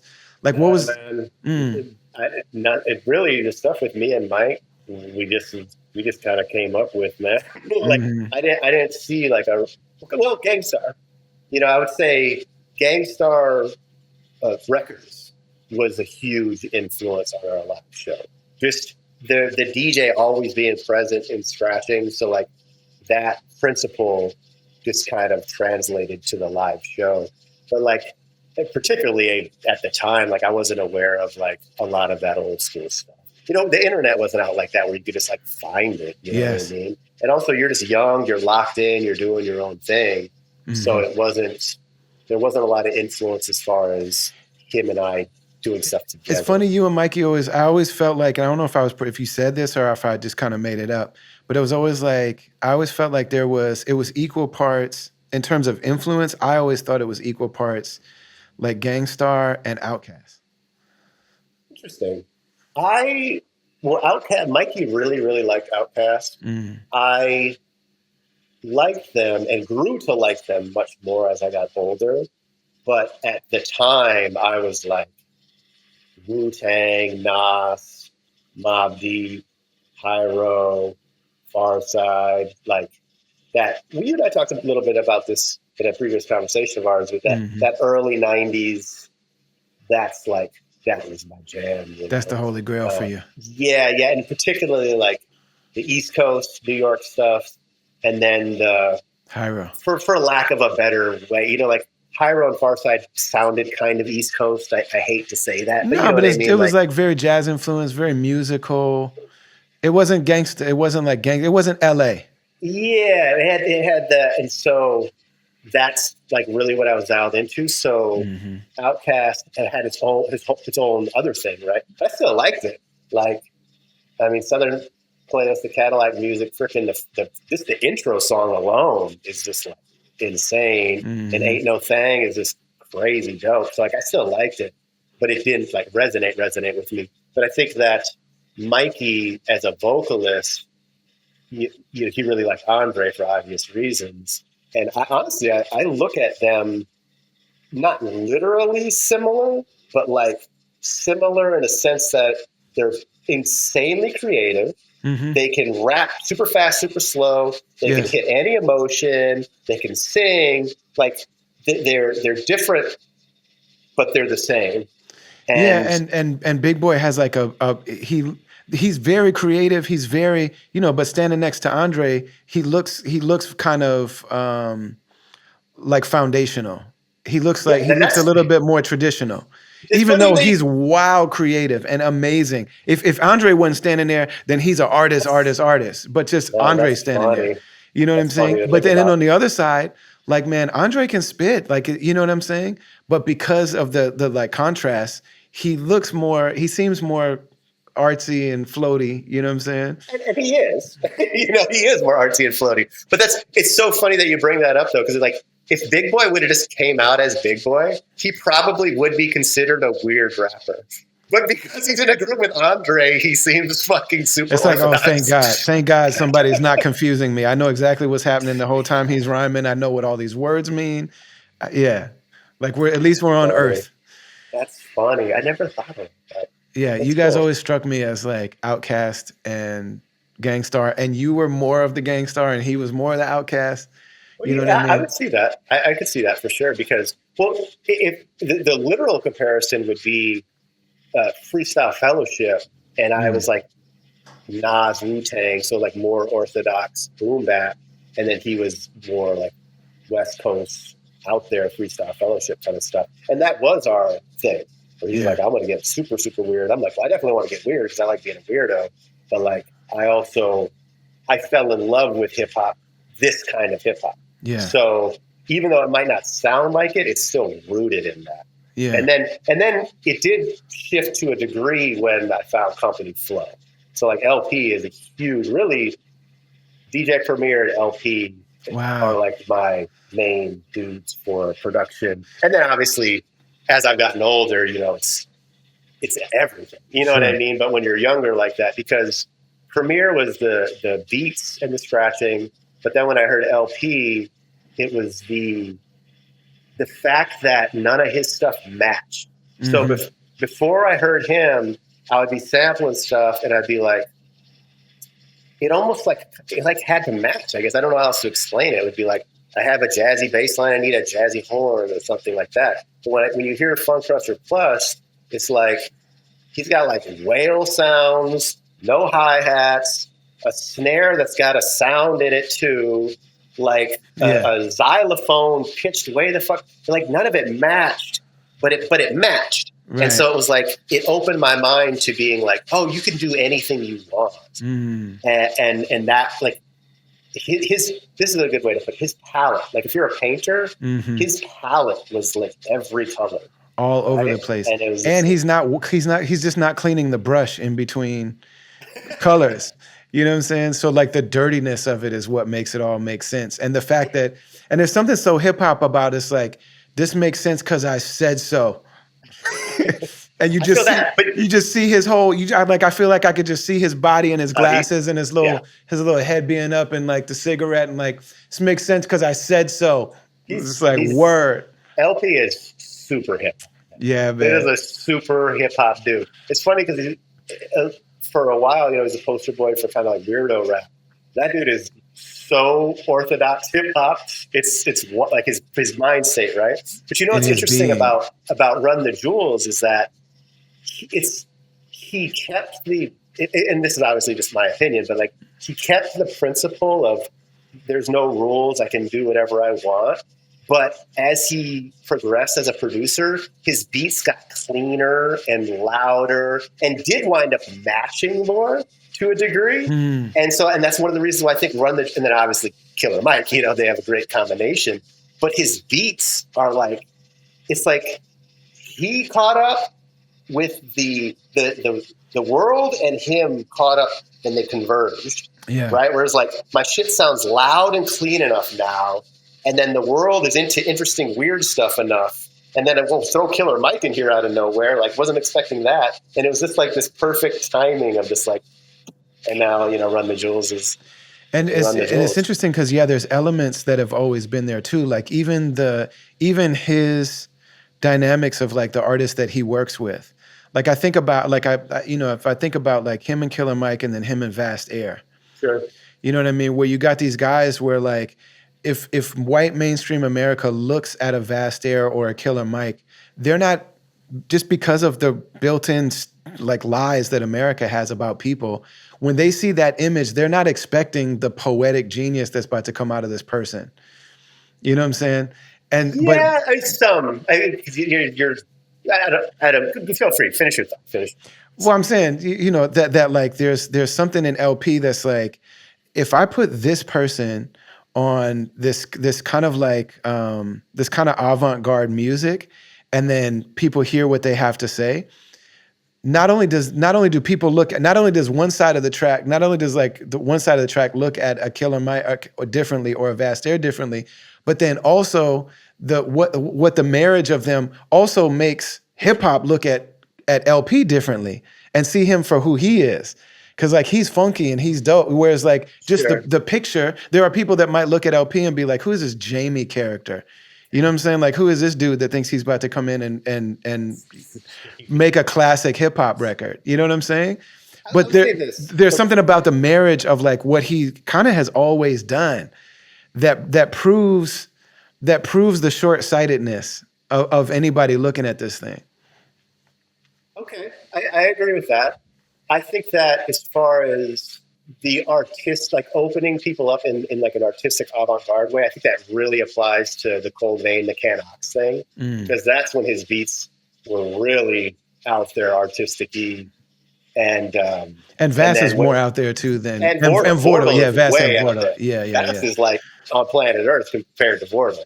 Like Vortal's way out there, but it was awesome. And so that I think personifies the example that you're giving right now. Whereas I think him and Killer Mike is a little different than that, because the Run the Jewels beats, for what I was saying previous, they're more mainstream digestible. And then Killer Mike's association with Outkast, it's like people were already open-minded to him because it's like he's already on a Grammy with Outkast, you know? Right. So, but I think where their connection applies to what you were saying was LP being accepted more because of Killer Mike, where a lot of people may have dismissed him and they're like, oh, wait, LP got beats like this? Yeah. It's not just weird beats. Yeah. It's actual bangers, you know what I mean? And then I think that it's just, you know what, dude? People can just tell genuine. And you can tell they genuinely like each other and they genuinely think each other's fresh. And it works. It comes across because it's like, translates. Yeah. But I mean, I've always known Killer Mike to be a person who has a really interesting, unique take on politics and religion. And but you know, I was hearing that with him rhyming with Bamboo and Immortal Technique. And you know what I'm saying? There's also something that there's like, I think that mainstream America listened to him in a different way because of the association. It just, it just brings people to the, they prove something that I think is really dope. And then also it's like, man, it's so beautiful to see somebody that we came up with be able to have that level of success, and it's real. It's like they didn't play themselves. You know what I'm saying? It's not like they tried some like quirky, corny formula. Like, man, they stuck to their guns, and they developed and they grew, and at times, they figured some things out. But it's like, man, that's the same LP and that's the same Mike that they've always been. And you want to know another thing I would add to that is, so when you talk about when people get like really successful, which in my determination, they're really successful, is multiple things need to happen. And one of the main things with them that I think helped them is, if you remember years ago, it was like, are we going to give music away? Are we going to sell it? Because everybody could just download it for free anyways. And it just kind of was like, how are we going to commodify this? How are we going to navigate that? And if you remember, the first Run the Jewels, they gave it away. Yeah. And that was before kind streaming of like was really a big deal. That's what I'm saying. That was a decision where it was like, oh, wow, they're doing that. And I think they would have been successful anyways because they make dope stuff. But I think that really helped them. It was like the right time. They made the right decision at the right time. And they had a logo. I mean, the ill logo too, for sure. Like that logo is definitely a huge part of it. Like so many things. Ali, think about this though, dude. Think about this just to wrap this thought up. Is at that point, think of how many people gave the LP Killer Mike thing. Because at the time, it seemed kind of weird. Right now, it just is what it is. Think of how many people gave it a listen because it was free and wound up liking it. But if it wasn't free, you wouldn't have bought it. They would have been like, oh, that's, you know what I mean? Like, how many people listened to it because of that? Yeah, and at that A time, lot. Apple Music existed, but that was a place where you bought music digitally. It wasn't like streaming wasn't what it is now, where Exactly. everything's on Spotify and you just go listen to it for $10 a Exactly. month. Yeah, man. So in your terms of, like, we're talking about building sets as a artist DJ. There was a time where Atmosphere, in a lot of ways, like, y'all were the live band of Atmosphere. You know what I'm saying? You know how there'd be like somebody'd be like, well, these two guys made the record. Like Tuxedo is out right now and it's Jake One and Mayor Hawthorne. But then there's a band that comes in when they perform lives to make it translate. And you guys really were that. What was that? What was that time like for you? What did you learn from that? How do you look on that time? Like, there was a period where when people listened to the Atmosphere record was one thing, but then they were starting to tour and perform all the time. And what that was when you went to an Atmosphere show was DJ Abilities cutting it up. And they would only do a few songs. And most of the show was the two of them, was just the three of y'all playing off of each other. Well, actually, funny enough, it was just me and Slug on the first tours. Oh, wow. Yeah, and I would do his backup vocals. Like, Oh, man, I and don't think I ever saw that. one of my line, what was it? It was on "Party for the Fight to Right." I'd be like, "Right on!" Like, I didn't do a lot, you know what I'm saying? But I had a couple key moments, and it was, how would I? Because that's so much right there, right? So I'm trying to figure out where to start. I mean, it was cool. It was exciting. At the time, you don't know what's happening. You're just like, oh, I want to do this, and we're doing shows, and we're traveling, and it's fun. In being able to look back on it, it's cool. It's like, oh, that was really unique and special, and like the the energy, and it was like a moment. You know what I mean? And so that's really awesome. I just think I didn't appreciate it as much at the time because I was like sad and drinking and like, I mean, I just don't think I was overly that happy of a person in general, right? So like I think I have more appreciation for it now that I am sober and happy and clear. And I'm like, oh, that was really cool. But at the time, I just, I was not that happy in general. So it wasn't that fun at the time. It was okay. But it was. I mean, I remember that you guys had that feeling that, like, you were like, even within the crew of people that were, it felt like there was a certain fight that you had that, like, we want to get our album out, and like, we want to be headliners, and like, we're trying to get our thing cracking. You know what I mean? And it felt like there was almost like not a direct tension or anything, but it was just like an awareness that every time we do this Atmosphere thing, it's time that we're not spending building our, you know what I mean, our show and our album and our following and our thing. And that is true. And that because I stopped DJing for Slug, and then I started DJing for LP because LP asked me to DJ for, because I was only going to focus on E&A for that reason. It was like, I need to do my thing. But then, as I previously had stated about LP, it was like, that'd be like if Premier was like, you want to be a Gang Star or something? I'd be like, I guess I have to now. You know what I'm saying? So when L asked me, I was like, well, I guess I have to do this. It's like too awesome. But then I wound up stopping DJing for LP too because of the same reason. It was like, I have to do my own thing.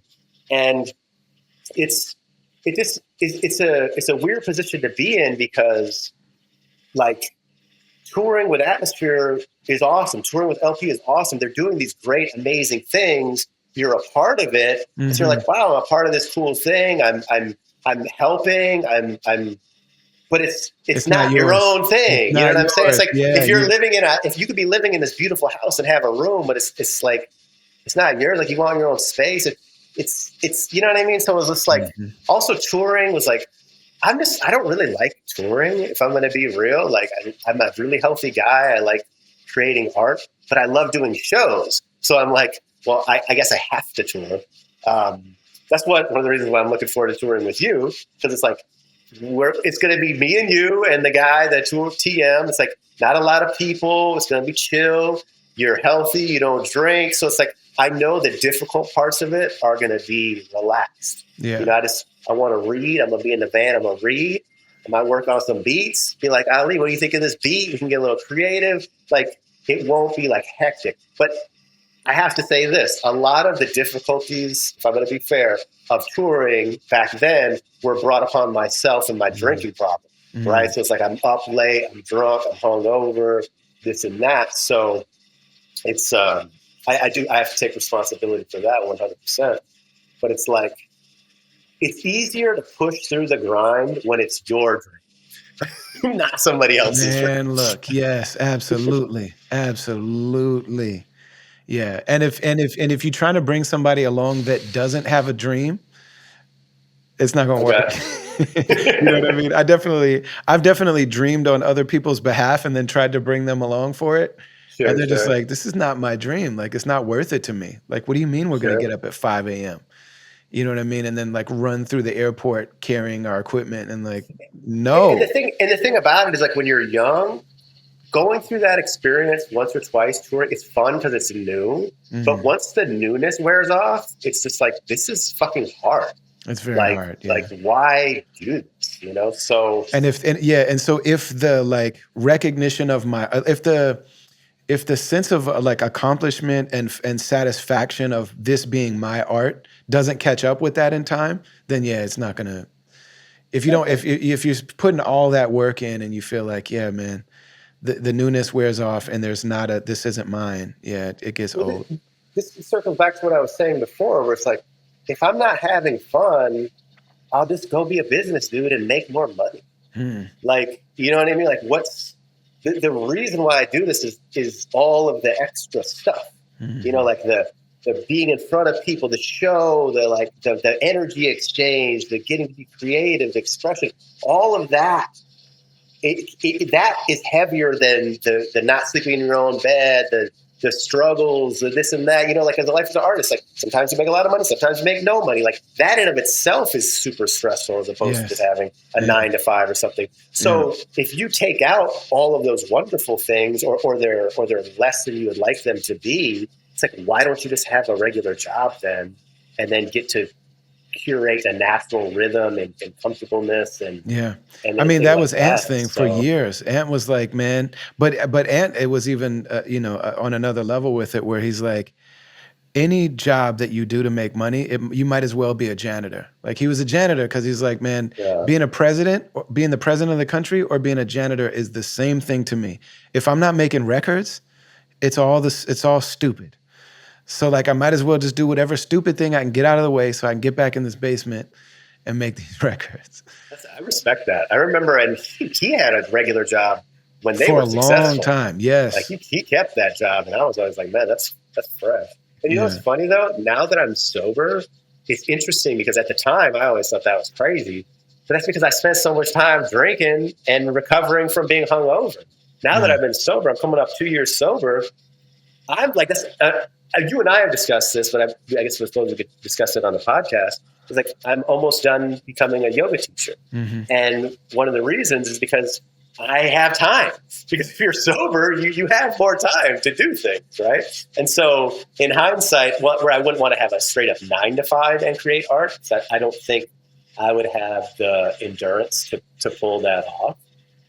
Like teaching yoga or something, like a couple times a week or something, like that is something that I could do that wouldn't hinder, because I don't want anything that's going to hinder my creative process. And I think that a 9 to 5 would do that to me. Yeah. And there's something about teaching yoga that is not completely separated from art. No. And I'm just assuming that because, like one of the things you told me the other day is like, man, go to yoga class. I have not been to a class yet, but I feel as though there's like something. You know what I mean? Like there is something about exploring and expressing oneself that happens in yoga that is not divorced from creating music. It's like making art with your body, basically. It's like also too when you're curating a class. Not only is it like literally music, just like a DJ set, like figuring out the right music for the sequencing. It's like, oh man, I bet your playlist game is. I bet it's crazy. It's gonna be fun. It's not as well. The thing that my end game, which it's going to take a long time, because I tried to do it and I was like, oh shit, it's going to take a minute. But eventually what I'm going to do is, because you create your own classes, right? So, and that's like creating like a DJ set. It's like the momentum, the peaks and valleys that we're talking about. But it's really pertinent because it's people are physically, you know what I mean, doing. You can't just hit them in the red line the whole time. Mm-hmm. And that's where good yoga classes are. It's like counter poses, right? If you don't have the right counter poses, people are going to leave and be like, oh, my back's a little tight and this or that. So you really have to have that dialed in. So that's really fun figuring out the progression of that to give people to leave feeling wonderful. But what I want to do eventually is I want to write music, original music, to my original sequence. Dope. So it's 100% locked in. Dope. So like when you do like a tree pose, like say a balancing tree pose, like the snare will drop out. So it's just like the kick, you know? And then when I cue you to drop back down, the snare will hit back, you know? And then like when it's like a chill down part, like the music will drop. And then since I write all my music, I don't use samples anymore. I write all my music. So I know a fair amount about key changes and things like that. So that's another thing where it's like, okay, when do I use the appropriate key changes? So this is another thing when we put our set together. It's like, you got to get me the beats, dude, so I can start looking at what the tempos are and what the keys are. Because when you change certain keys, you're going to get energy peaks and energy drops, right? So like D minor is like naturally like kind of a sad key.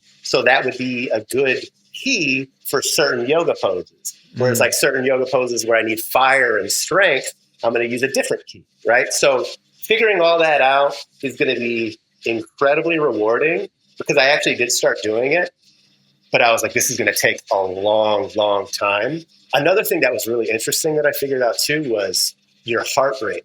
So it's like when I'm doing certain poses, my heart rate's beating at a different tempo. And so finding the right tempos, and I have it all written down so like I can go back to it when I need to do that. But that was another thing is because I want when people are doing yoga, not only the key and the vibe, I want the tempo. So like if you're doing the sequencing, your heart's going to be the same tempo as what the beat's going to be. Yo, that's dope. And so you know where I think I got that from is house music because I fall in love with house music. That's a whole other thing that I got going. And I never understood it until I started going out to house shows. And it's like, it's that tempo, man. It's the 120s. In that 120s, man, that just gets your heart going and everybody's on the same wavelength. And it's just beautiful. So I took that same, that like thought process, and then you start matching it to different yoga poses, different times of the class. Because certain times are really energetic, certain times are really chill. And so basically how I ultimately want it to be is I want the music to be like carrying you through the class, right? So like you could almost like turn your brain off because the music is naturally matching everything your body is doing. Yeah. You know what I mean? So you don't really have to think about it. It's just kind of like, oh, the beat is dropped and my body is going to drop with it, or the beat's rising, and so I'm going to rise. And it's going to be a process, man. That's something that I need to like get a grant for or something, man. Yeah, but I mean, that sounds like a major life achievement. Like that might be the thing that you end up being known for more than this other. You know what I mean? More than music, more than music on its own. Because like, man, I thought about this. I thought the same thing when I first started working on it. I was like, what? Because yoga is so hugely popular. You know what I mean? Like it's like it's just everywhere, right? And I thought the same thing. I was like, how funny would that be? It's like this is actually what I got most known for was this yoga thing. And it's interesting to me because I just kind of fell into it because I just woke up and was like, oh, I just happen to have the skill set for this. I've been doing yoga religiously for over 10 years. I'm really locked into it, particularly now that I'm sober, I'm even more locked into it. And then obviously I've been producing for 25 plus years. So I'm kind of like, not that I'm the only person who could do this, but I'm probably one of a handful of people who has the skill set to actually do it, right? Because you really need to be dialed into both of them for it to work. If you're not really dialed into, like, You get it. I don't need to further explain. So at some point, I'm going to do that. Man, I want to make sure we talk a little bit about the LP stuff, just because I feel like that's such an important chapter, both for you and for him, and just for that time in underground hip hop.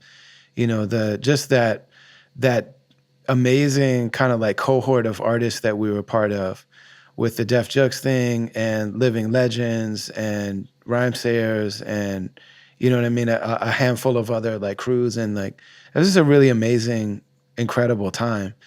I agree. And if I remember correctly, I remember when you got the call to do the cuts on, was it on Fantastic Damage Yep. or okay? Did you do cuts on Cold Vein? No, and I regret it. You know Okay. why? Because he actually asked me, because I didn't know who Cannibal Ox was, right? So he asked me if I wanted to come out to do scratches on that. And, you know, you were talking about touring and this and that, you know, so it's like, well, I'll go out and live at your house and be away from my comfort for your record. So it's like, I'm willing to go through the discomfort of that because I think that that experience is going to be awesome. But for Can Ox, I didn't know who those guys were, so I was like, I don't want to do that. I'll just wait to go do yours.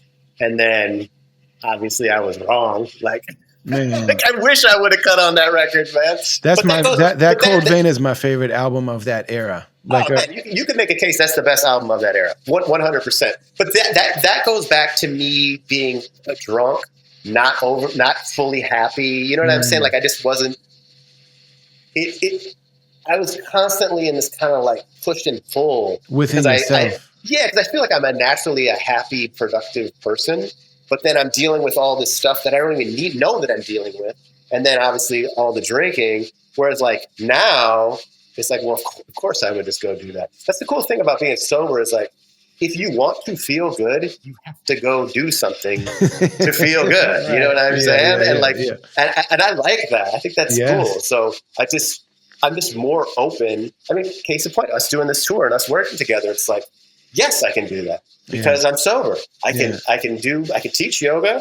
I can work on my own thing. I got my house music thing going because I have the bandwidth to do that because I'm healthy and I'm not hungover. Yeah. So, and they all help each other realistically because it's like, case in point, what I was just talking about a little bit earlier, my love of house music helps me understand how I want to approach doing this project for yoga with like the heart rate and things like that. And then, I mean, being a hip hop DJ has helped me tremendously everywhere as far as like momentum and all of those things. And they all can be intertwined. They're all a little different, but they're all intertwined. And it's fun, man. I mean, at the end of the day, I want to have fun. Like that's really what it comes down to. Yeah.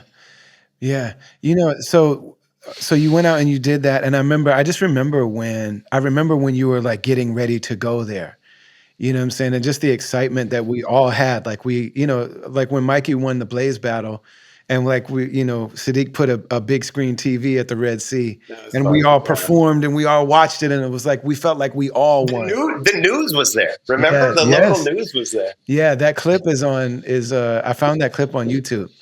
Nice. And yeah, it's Mikey, 19 or whatever. Like, yeah, I basically won the biggest thing in the world because I'm the nicest, I'm the illest. And he's like, do you understand what that means? He's asking the news reporter. It's like some 70-year-old like white Minnesota guy. And he's like, do you know what? I'm the illest, man. I'm the dopest ever, something like that. But yeah, it's like we felt like we all did that, And so for you to specifically, especially like, I'm about to go spend I'm gonna go spend the summer in Brooklyn, like living at this dude's house and like cutting on these records and you know what I mean? And then that growing into you like, doing the touring with him and stuff like that. It was a big deal for all of us, man. What was that for you? So, well, one, I didn't know that, but so that makes me feel good. Like I often refer to that. I probably should come up with a better way to phrase this, but like, it's like in a good way, like guilty by association, right? So it's like, when you see your friends doing really cool stuff, by proxy, you're like, I'm doing really cool stuff. Case in point, like with Eyedea winning the Blaze battle, it's like we didn't win, but like by proxy, we felt like we won. And so I totally get what you mean by that.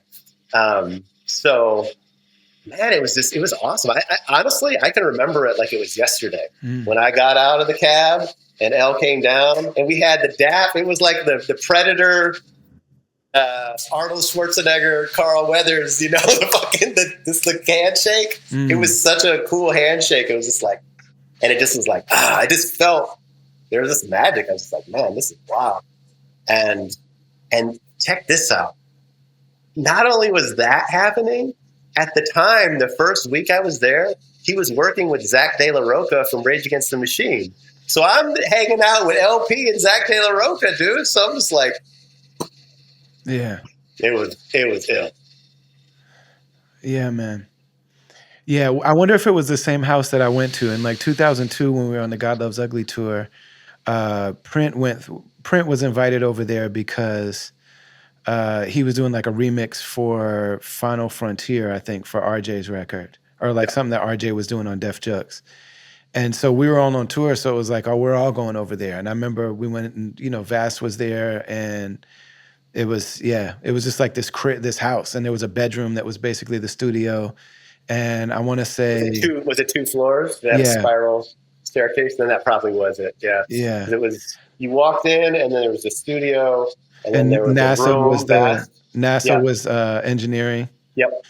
Yeah, man. It was dope just to be able to like be in that space. And it's funny because I have a song, like one of the big songs that we're gonna have to do live is called Self-Taught. And I wrote that song in my head sitting there because like they're making this thing and Vass was on it. And I think Ace was there. I think A$AP Rock was there. And I was still new. So I was like, the way that you thought about Can Ox at that time was how they were thinking about me. They were like, oh, this is their new dude, but nobody knew what I was on yet. But I was just sitting there like while they were writing, I'm just thinking in my head, like, I'm like putting this whole verse together. Just in case somebody says, hey, Ali, you got anything? Yes. You know what I mean? Yes, Nobody ever said it. It turned into a song, though I went home and made a song called Self-Taught that I still have to perform every night. That's what's up. So yeah. But yeah, man, just that energy of like being in that space. That's like, man, this is this is like the New York version of what we are. This is like the, you know what I mean? The Fifth Element. And just because of the fact that it's in New York and there's like something, just like you're in the mecca of hip hop now. There's something about it that felt like, man, we're a little closer to the origin now. I vibe with that. It was very cool.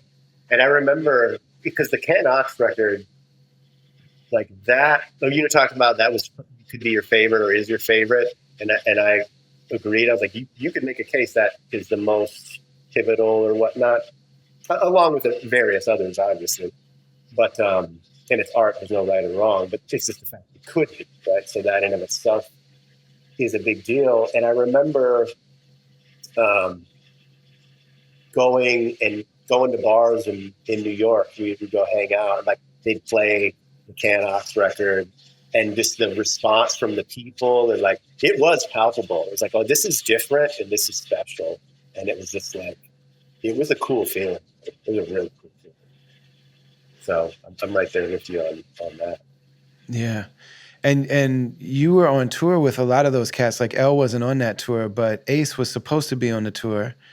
But Vast and Vortal and Sip when 9/11 happened. Because I came and joined you all just a few days. Maybe September 12th or 13th. Like it was like just days after that. Yes, that was wild. Yeah, Just being with them and traveling with these folks and yeah, that was a really wild time, man. Those were my first few out of town shows. Were on that tour with Liff and Crescent Moon was with y'all, and yeah, Facts. That's one. Yeah, And Sip. Yeah, Lift was ill. Yeah, Really good ass live rapper, big time. Talking about MCs, like Lift is an MC as well. absolutely. You were talking about that, like it's like certain people just really crowd control is a whole different thing, man. It's a whole different thing. It's not. You could be a really good basketball player, but that doesn't mean you got a wet jumper. You know what I'm saying? Like you can still be good at basketball, but you might not be able to shoot threes. And so it's just different. Yeah. So, and you, sir, can shoot the three. So I'm very interested to see what we can try. I appreciate that. Yeah, man. So you've had all these like major kind of like, these kind of like chapters of your career. And, you know, obviously one of the most challenging ones is when we lost Mikey. I remember me and you were on the phone. I was on tour at the time, and me and you sat on the phone for a couple of hours, like late at night. And I just, you know, I don't want to even frame it or color it or just, you know, but what has that, I mean, obviously, and I will say though that I mourned his death more than my parents. There was, he had that effect on so many people that, like, when he passed, even people that didn't kick it with him every day, like, I remember Shaka being beside himself. Like, I've known Shaka for years. I never saw him like that. You know what I mean? Just like when we came in at his funeral, like, man, we stood there and both of our, like, we just poured out on each other's shirts. You know, like, he just had that effect on so many people, man. I mean, Sadiq cried in public on the radio show. I was just like, man, I didn't think this dude cried ever. This might be this man's first cry. You know what I'm saying? Like, he really had that impact on so many people. Yeah, dude. I've said this before, and I always have to give it he could have been a politician, right? So hear me out, because most people think politicians, you know, aren't good or whatnot. Mm-hmm. And I think, you know, like, every job has good people and bad people. Yes. Right? There's a lot of quality human beings. It's just the human nature, yeah. Right? There's good police, there's bad police, it just is what it is, right? Yeah. So I rock with Keith Ellison. I know him in real life, and, like, man, I rock with that guy. So I feel you. Yeah. So where the point that I'm trying to bring up is that he had the ability to immediately connect with anybody, and everybody, right? And everybody, exactly. And so that's why I think so many people were affected, because even if they had a brief interaction, it was a genuine, real interaction. Yeah. And that's just like, and let me tell you, that came in handy for Eyedea Abilities. Let me tell you, because your boy was drunk and kind of an asshole. You were right? In those days, yeah. So it's like Mikey was like, everybody talk to him, and I just got to be the mysterious, artsy, tortured soul. You know what I mean? And that was our dynamic. You know what I mean? It worked for us. Yeah. And it's interesting though, because I remember I had an epiphany at one point where I was like, I would be out at the show, and people would talk to me, and I'd be wanting to watch the show, and I'd kind of be maybe about it or whatnot, right?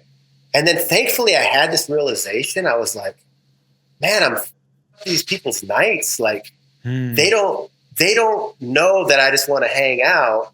And I was just like, if I'm going to be out, I need to be ready to be out, and what comes with that. Mm-hmm. If I don't want to be out, then don't be out. And it just, and this just is how it is. Because I was like, I don't want to be. That's stupid, you know? So I kind of got sidetracked, forgive me, but it's just like, Mikey, it seemed like he had an inexhaustible amount of fuel to be engaging with people. Like, I'm not that way. Even like when I go home for Christmas, I'm like, get exhausted. Like, it's like, I just get exhausted easily around lots of people, or even a few of people. I spend a lot of time alone, and it's just, I need a lot of time alone. That's just how I roll. But Mikey, it seemed like it was inexhaustible. He always had time for people, and it was in a genuine way. It's not like this, he was never dismissive, and it was never like, you know how it is, because it's like, people will meet people, and they'll be like, you'll be there for them, but you're like, thank you, and like, keep it moving. You know what I mean? It just felt like he could always have the energy to be like, where are you really? Like, we can really talk about where you are, and I'm going to really listen to you, and we're going to really have those moments where for somebody like me, that's a lot. That's going to require a lot out of me to do that. Mm-hmm. I don't know how he was able to do that, but it's like, it's a gift, I guess, realistically. And to wrap it up to your point, that's why so many people were affected, because he really did have that many genuine interactions with countless amounts of people. Dude, that dude would set up the merch table at the beginning of the night, homie, and stay there the whole time, talk to everybody, get on stage, rock, and then go back. You know what I mean? He's doing like, I could never do that. If I did that, I would get on stage and like fall asleep. Like, That's just wild to me. And it was so sincere. He was somebody that could make everybody laugh. He could make everybody cry. He could make everybody think. He could make everybody challenge whatever they thought. There was like, for as good as he made you feel, he was challenging in the sense that, like, you would see him and be like, how come I'm not dedicated like that? Or how come I'm not as honest as him? Like, how come, like, he would get up and just be so brutally what he was, it would make you uncomfortable watching it sometimes. That just like, man, can you clean this up a little bit or something, you know? But just like, how come I'm not that brave? How come I'm not that? Or he would have you question things. He would ask you questions about things he would ask me questions about Islam that genuinely, he wasn't attacking or anything, but I would just be like, oh, I've never thought about this, and it's a little scary to me. You know what I mean? Like, he would challenge the way that I thought, definitely about hip hop and music and art. And he would, you know what I mean? He'd be like, man, this is more than just hip hop. Like, this is, and it was easy for us to talk about. He knew that he could talk about Black music with me, because I would be like, yes, John Coltrane. Yes, I get that. Howlin' Wolf, got it. But then he would start bringing in all this other stuff that he knew was outside my comfort zone. And he'd be like, dude, you know how his tooth would stick out and he'd like light up? How do you not see that so-and-so is John Coltrane? And I'd be like, I don't know. I can't answer that question, But man, the thing is that, and then he could make anybody do anything for him because you believe so much in what he did. And man, it's just hitting me as we're talking and you use the word politician, man. He never manipulated anybody. And he could have. Like, he could have manipulated people, man. You know that a lot of people have that charisma, and they know they have that, and they use it to get over, and they use it to use people. Oh yeah, most politicians do. Just you saying that, it's like, I don't want to say most, but a lot of politicians, and that's why I gave the caveat of like, I don't want to use politician, because a decent amount of politicians are that, right? They know they have this charisma, and they can leverage it to just manipulate people. And so he had that talent, but he wasn't manipulative, to your point. I mean, and like, to the contrary, like, he would rather, like, he would connect with people, and his connection was so real because he genuinely cared about the person he was talking to and was fascinated by them. Like, he would be fascinated, like, man, literally at his funeral, like, every type of person was in that room. You know what I mean? Like, there were like convicted murderers in that room. That's like, he's the only one that understood me. Like, he believed in me. He loved me. You know what I'm saying? Everybody from like literally all walks of life. And man, yeah, just you saying that, it's like, man, almost everybody that I know, it's like a challenge. There's a real test and challenge in being profoundly gifted. Like, when you talk about like the points in a role playing game, some people just have a lot of points in a lot of different areas, and his dice rolls were really high for many things. 100%. And that goes back to what I was saying. If you go ahead. No, go, please. That goes back to what I was saying earlier about he really is a prodigy. Yeah. Right. It's like, I'm not just throwing that around where, like, I think genius and things like that get loosely used. Mm-hmm. Right. Like, and it's like, I don't like to loosely use them. I do think he was. Like, I don't think I am. I think I'm a talented guy, but like, Mike, I do think was a prodigy. Yeah. And I think he was a genius. And I think that's one of the reasons he was able to do that. I mean, many people. Yeah. And I mean, on an MC level, even, like, we were all scared of him. Everybody, you know what I mean? And man, Sean is an incredible alpha. Even though he's an unsuspecting alpha, he is an alpha. You know what I mean? And you have to head up something like what he's headed up, And I think that he's used it in incredible ways. But it's like, man, me and my wife were just looking at them on the Wake Up show back in the day, which was another one of those moments for us and our crew that was just like, yo, they went and sat in front of Sway and Tech and put it all the way down. Put it down. You know what I'm saying? Sure. And Mikey is just, and there's a period in the beginning of it where Mikey goes for like 6 minutes uninterrupted. And my wife was like, "What's Slug thinking right now?" And I'm like, "Slug's thinking he's got to say something very funny. Funny is the only way." I'm like, because I know it well enough to know that he's gonna say, "I wish you were here with atmosphere. I wish you were tall with tattoos and had a 6-pack of beer." In his mind, he's like, "All right, go ahead, do all that stuff. I'm about to be the funny guy in a minute." You know what I mean? Sure. But like, man, yeah. But everybody that I know that's either extremely attractive or extremely talented or extremely charismatic or just anyone that has a power over other people, most people abuse it a little bit, even if they don't mean to, even like that's not their address. But there are times where somebody is doing something for them that's might not be in their best interest. You know what I'm saying? Sure. When you said the politician thing, I know exactly what you mean, you know. And I feel the same way about Keith Ellison. It's like, dude, come on, man. Like, we got to get you a better car. What's going on here? Like, you're the first Muslim state senator. Like, what's going on? You know what I'm saying? He just doesn't care about that. But man, Mikey, I feel like not only did he never abuse anybody or manipulate anybody or, anything like that, but also really genuinely cared about the overall story and well-being of everybody he came across. All these people that he talked to is he's not thinking in the back of his head like, oh, I hope they buy our album, or I hope I get to sleep with this person, or I hope I get, you know what I mean? Because Yeah, the second but he may have had that thought, he would say to you, I'm really just doing all this so you buy my record. He'll say that yeah, you know what I mean? because he was. If I had to sum this up, because Mike was calculated and driven and had strategy, right? So he definitely wanted to sell some records, and he definitely wanted to get himself in a position to succeed. So he wasn't without ambition in that regard. But what I will say that I think wraps up what you're discussing is Mike was incredibly human. He had a very palpable humanity about him. Yeah. Right? Where a lot of people are like, he was like the anti-sociopath.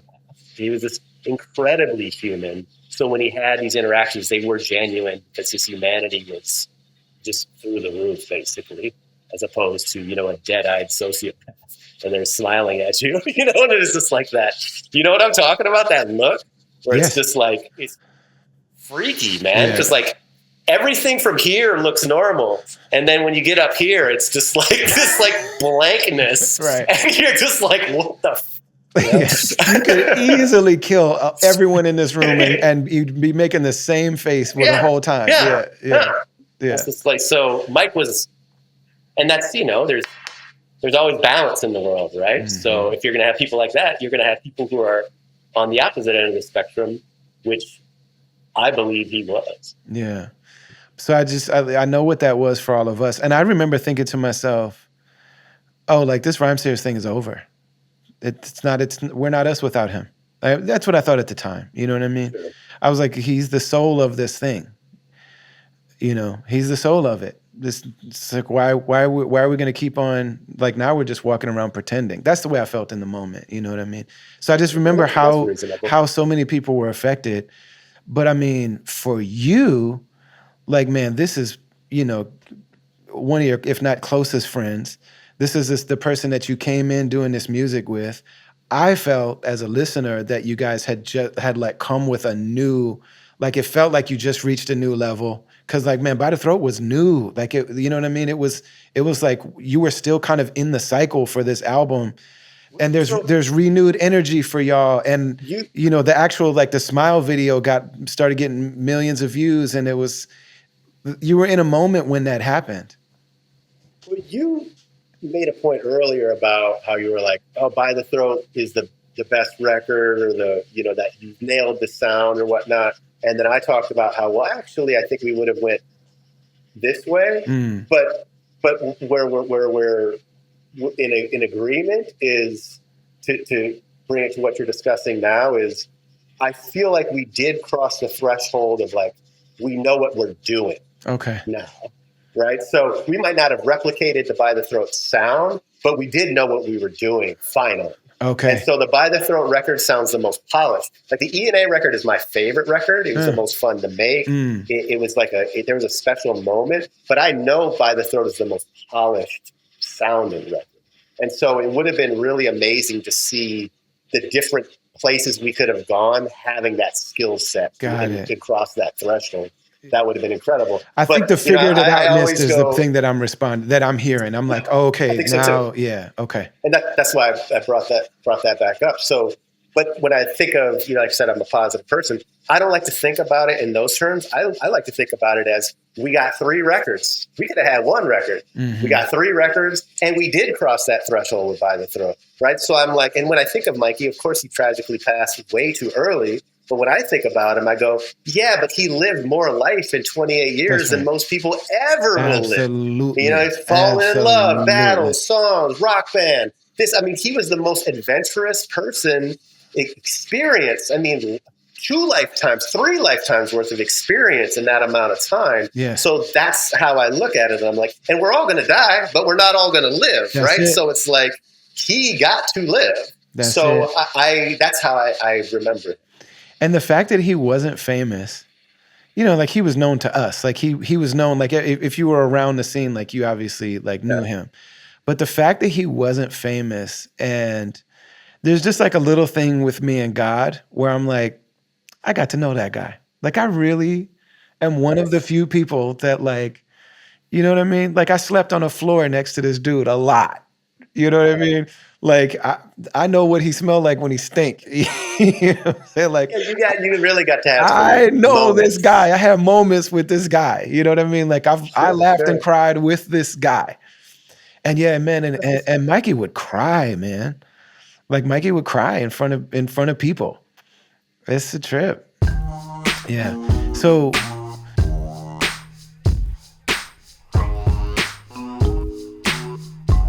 I've been talking about BetterHelp, and you hear it so much on podcasts. I learned about it on a podcast. My wife is a therapist.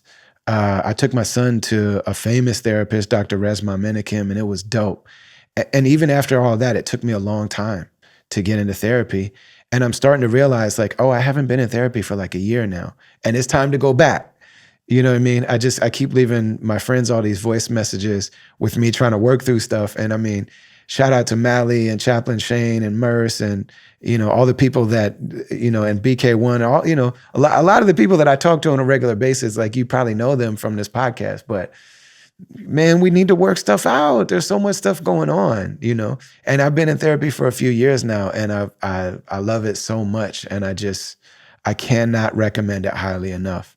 Whenever I watch TV and movies with my wife and there's therapy in the TV or in the movie, she hates it. And I'm the same way when it comes to the way that music creation looks in movies, when it just looks like one day a song magically appeared, like, it's not how it is.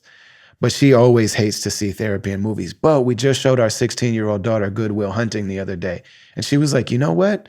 Whoever wrote this character, they did an amazing job. You know what I mean? Like, this is actually a great therapist. And man, I just say all that to say that people think they know what therapy is going to be, but you don't. And it's really about finding the right therapist. So for me, I don't have insurance and I don't live in America. So BetterHelp.com is how I legitimately have done therapy for several years. You get to tell them why you're going there, what kind of therapist you want, whether you just want to talk on the phone or if you want to like talk on the screen, and then sometimes in the place you live, there might not be people that specialize in certain things. Like if you live in a smaller city, there might not be the availability with certain types of specialists. And maybe you want to talk about a special thing. Maybe you want to, maybe you come from a certain community and you really want a therapist that understands you in that specific way. So like maybe you're Hmong and you want a Hmong therapist, or maybe you're, Jewish and you want a Jewish therapist, or you're maybe, whatever experience you have, you can tell them like, I want somebody from my community that just understands that. Nothing wrong with that. You really are in control. And if you talk to this person a couple of times, you realize like, I'm sure they're great, but it's just not for me. I've done that several times. You just switch therapists. It's no big deal. You can pause it if you need to. You can let them know like, hey, I can't really afford this right now. And they sometimes will give you a discount based on certain factors in your life. BetterHelp.com is a good way to start accessing therapy or to go back to therapy. It's been really, really very helpful. So I'm grateful to have this relationship with them. So with us, you go to BetterHelp, BetterHelp.com/travelers, and then you'll get a discount when you start your therapy. We also get a little commission to help the work here. And I really think it's a win-win for everybody. Check out BetterHelp.com. You deserve to have an opportunity to talk through the stuff with somebody who's an actual trained professional. What was the next step like for you in terms of like, okay, what do I do now? I'm trying to remember, had you already moved to Milwaukee? Oh yeah. Okay. I don't think I realized like when that happened. Yeah, I had been in Milwaukee for quite a while, I believe. Not quite a while, actually, but at least a couple of years. Is that associated with, is that related to you being a dad, or is that just where it happened to happen?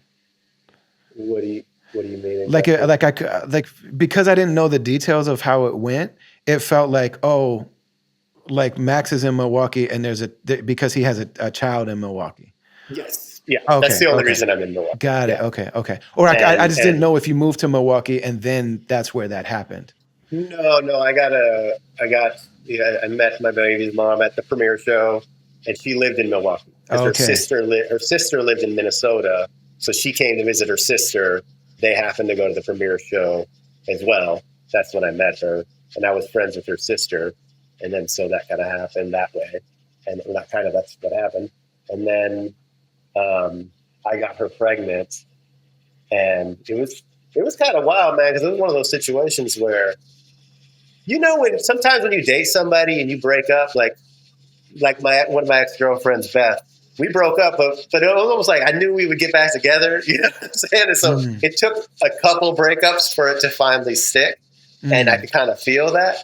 Whereas with my baby's mom, when we had broken up, I felt like, well, I'm never going to talk to her again. I was like, for sure done, and then like 3 months later, I forget the exact timeline, but it was like a movie. It was like a movie, like I'm pregnant, and I remember, it was funny because I was hanging out with my brother and a childhood friend of ours who we hadn't seen for like 20 years. Well, not 20 years because I was only 26 when my son was born, but for years. Like we hung out with him when we were in elementary school or whatever. And so it was like kind of wild seeing him again, right? And then I get the call that she's, pregnant and this and that. And I remember that, like just like yesterday, I remember that walk home. Damn, I'm gonna be a dad. This is wild. So, but I had my own thing. So like my dad lived in New Mexico, and he was always there for me, but he lived in New Mexico, right? So it's like there's still a disconnect. But as you get older, you can look at people through a different lens, right? It's like my dad's not just my dad; he's also Jim. Right. Right. So it's like he's a dude. He's just a dude, man, trying to figure. Yeah, Jim has his pros, he's got his cons, right? So it's like there's that, and then my mom. And so I remember being a teenager. I remember I was vacuuming. I was in my 20s at some point, and it's funny because I was vacuuming. And this is now I'm kind of leaping timelines, but I was vacuuming and I just broke down in tears. This was like crying. And it was a moment where I was like, I'm never not going to be there for my kids. Right. So like, I love my parents, but they both in a way failed in my estimation. They both succeeded in their own ways, but in a very specific way, they both failed as far as I'm concerned. I had my moment where I was like, I will never do that to my kid. And then lo and behold, years later, I get the call, this girl I never want to speak to again. She's in Milwaukee. I'm thinking about moving to LA because I want to pursue acting and I just want to be in LA. So I'm planning on moving to Los Angeles. Now I have this girl who I never plan on speaking to again, who lives in Milwaukee, gets pregnant. And then I think back on that moment of when I had that breakdown and how I promised I would always be there for my kid. And it was a moment, man, because I was like, oh, like, is that real? Or is that just under convenience? Because it's easy to be there for your kid if you're married and you're in a happy relationship. Right. It's hard when you're like, I'm going to move to Los Angeles. Okay, now I'm not going to move to Los Angeles. I'm going to move to Milwaukee and deal with this person who I do not want to deal with. Because I mean, no diss to Milwaukee, but like if you're in Minnesota and there's like like, man, the underground thing was still very cracking at that time. Particularly at the time, exactly. So Milwaukee, I've grown to really appreciate Milwaukee, and Milwaukee has grown a lot. So I actually do like it here now. Mm-hmm. But at the time, there was a big drop off between Minneapolis, St. Paul, and Milwaukee, particularly as like a local celebrity, right? Like it's cool to be in Minnesota as me. Yes. Like there's perks and stuff. Yeah. So Milwaukee, it was just like, oh my God, well, what am I going to do? But then I remembered that moment and I was like, this is more important. So that's why I moved out here. And it's just interesting how it all works, though, because that's when I became an alcoholic, though, was when I lived in Milwaukee, because I'm not around my friends. I'm not happy. Like, I know I'm there for the right reasons, but like, I just wind up binge watching The Wire and drinking, or like, like slowly. Hey, what we're not going to do is blame The Wire for any of this. What we're I love you, man, but let's just get that. I'm not blaming The Wire either, fam. That's so funny. So, but my point being is like, because that's such an amazing show, right? So it's like, it was easy to justify, like, I'm just going to sit here and watch this and drink. And my point is how you can sneak up on you, right? And so it's just like, and then next thing you know, I'm just like full blown alcoholic. And then, me and Mikey, we're separated because we're not in the same city. And then he's getting into harder drugs. I'm in Milwaukee being a dad, dealing with this person, my baby's mom, and our relationship was horrible for many years. Yeah. And now thankfully it's good. And then also becoming a true alcoholic. Because before I was always a heavy drinker and dealing with problems. But then this is when it really went into like, I really, really, really drink. And yeah, man, now we're in the weeds now. I'm like losing my train of thought. Yeah, no, man. Yeah. And it's a trip, man. It's a trip. Like the idea of like moving to another city and then, to be a parent. And if you're co-parenting, it's not like you're parenting all day, every day. You know what I mean? I would imagine that you're like, you're in the city and there's probably days where you might not even necessarily be with your son. Is that right? Oh yeah. Yeah. There was a lot of times. So it's like, what the hell am I doing in this, enormous brewery of a city? You know what I mean? Exactly. And Wisconsin is the drunkest state in America by far. Right. Yeah. So it's kind of like you're in white Baltimore. It's like you're living The Wire in a certain way, man. but it's, man, it's interesting how everything works out, Joe. One thing that I'm grateful for, and this goes back to my Jim, my dad, like the pros and cons. He was always really into physical fitness and working out, so that was always instilled in me. And so even when I was drinking, I still exercised a lot. Okay. So thankfully, I'd get really drunk, but then I would work out, and then I never fully went, because I'd always work out and rebuild myself, right? So I break myself down and rebuild. That's what's so cool about being sober now, coming up on 2 years. Just I never fall.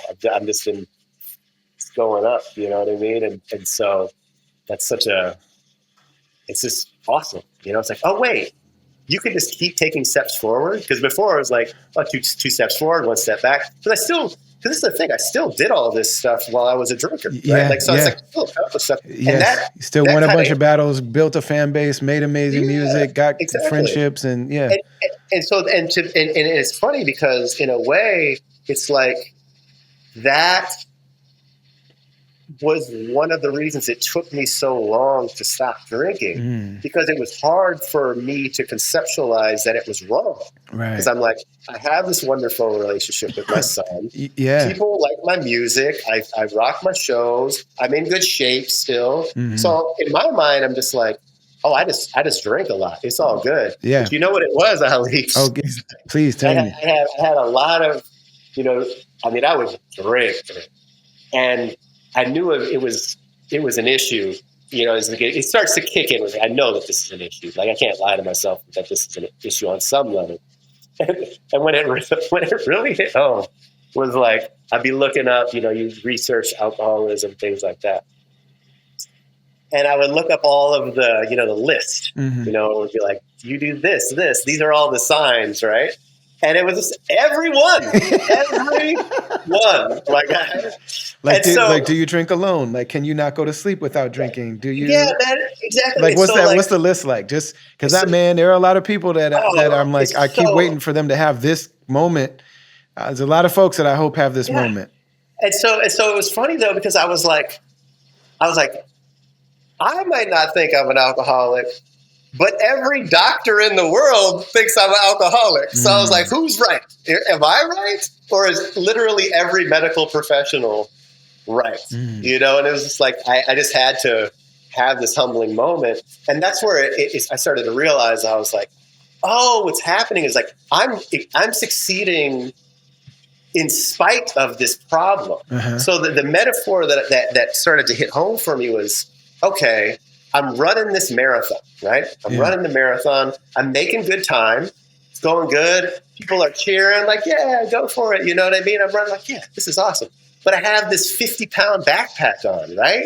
So it's like, well, what if I just take this backpack off? How much further would I be run? How much further in the marathon would I be? How much more How much fun will it be? faster? How much, Everything. yes. And then so when that locked in, I was like, oh, like I need to quit drinking. Like it's just going to be better. All it's doing is holding me down. And this is the other thing, like going, like resolving like past traumas and going through all that kind of stuff. Like, because at a certain point, alcohol did help me cope, right? And in certain ways. Yeah. But it's like, I kind of grew past all that stuff. So I was like, it really, what it turned me was like, this is a habit. Like, I don't need this anymore. Whatever benefit it gave me, because I do think it helped me at one, there's a self-medication at one point. It's like, I'm beyond that. Like, I don't need this anymore. Okay. It's not helping me. So one of the things I noticed once me and you started talking again recently is I just, like, once we get at this stage of life, and like I said, Ant's a few years older than me, I'm a few years older than you, but we're all in the same, like, once you get to this phase, like, we're all kind of in the same. Exactly. You really start seeing the difference between who's working on themselves and who's not. It starts becoming very apparent, physically, emotionally, psychologically, the whole thing. Like, you just start getting around some people and it's like, yo, you're a mess. You are a wreck. And then other people like, man, you're better than you've ever been. I feel like a lot of us, like, man, when I kick it with Grouch, and when I kick it with like Ant, there's certain people that I'm like, you look better, think better, rap better, perform better, write better. Like, you're better than you've ever been. You know what I'm saying? Like, I'm a dude, so my opinion doesn't count. But like, I think certain people, it's like, you're handsomer than you've ever been. Like, you know what I'm saying? And then other people are just like, man, this is sad. But for everybody, so obviously my version of this is food. You know what I mean? So when you talk about a 50-pound backpack, like I literally lost 50 pounds. You know what I'm saying? Like I literally had a 50-pound thing. And Ali, can you hold that thought really briefly? Yeah, no, do your thing. I'm here for it.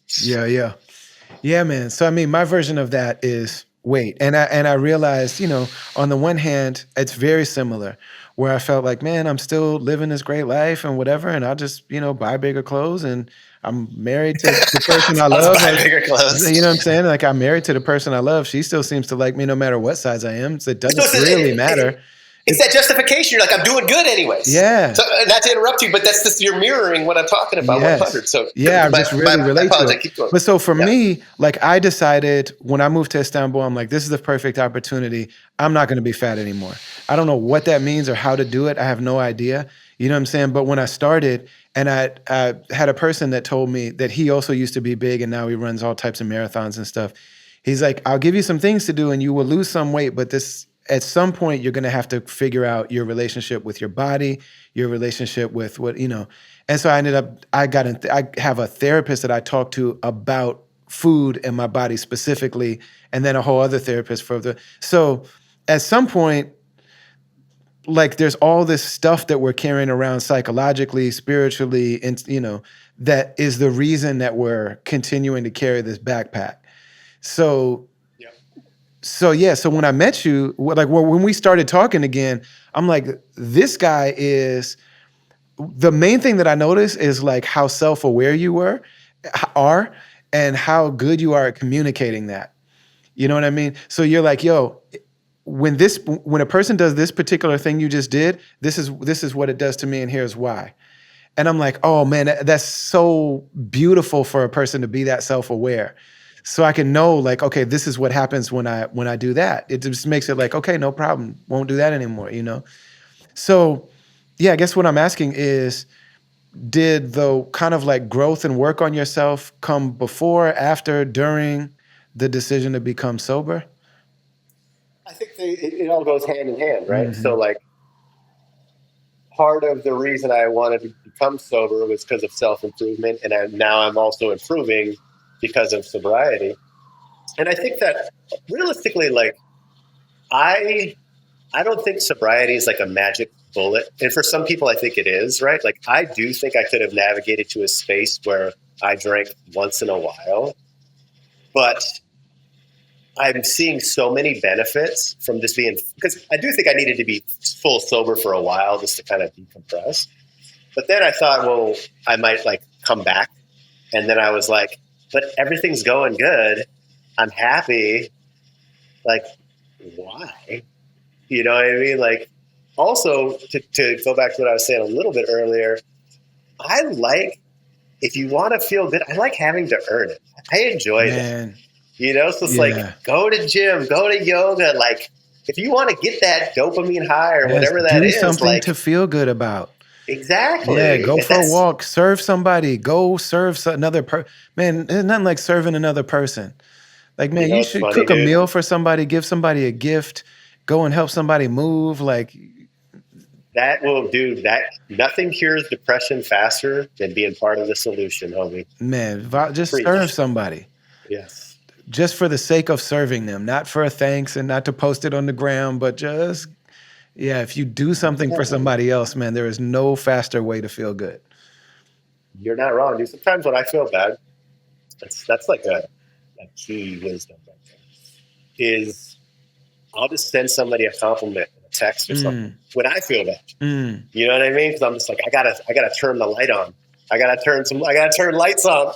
You know what I mean? Because it's true. It's just like we all want to be part of a more loving, helpful place. Hmm. And if you're in a depressed state, and I'm not sitting here saying I know, why everybody is depressed. Like, there's obviously many reasons, chemical reasons, all kinds of reasons.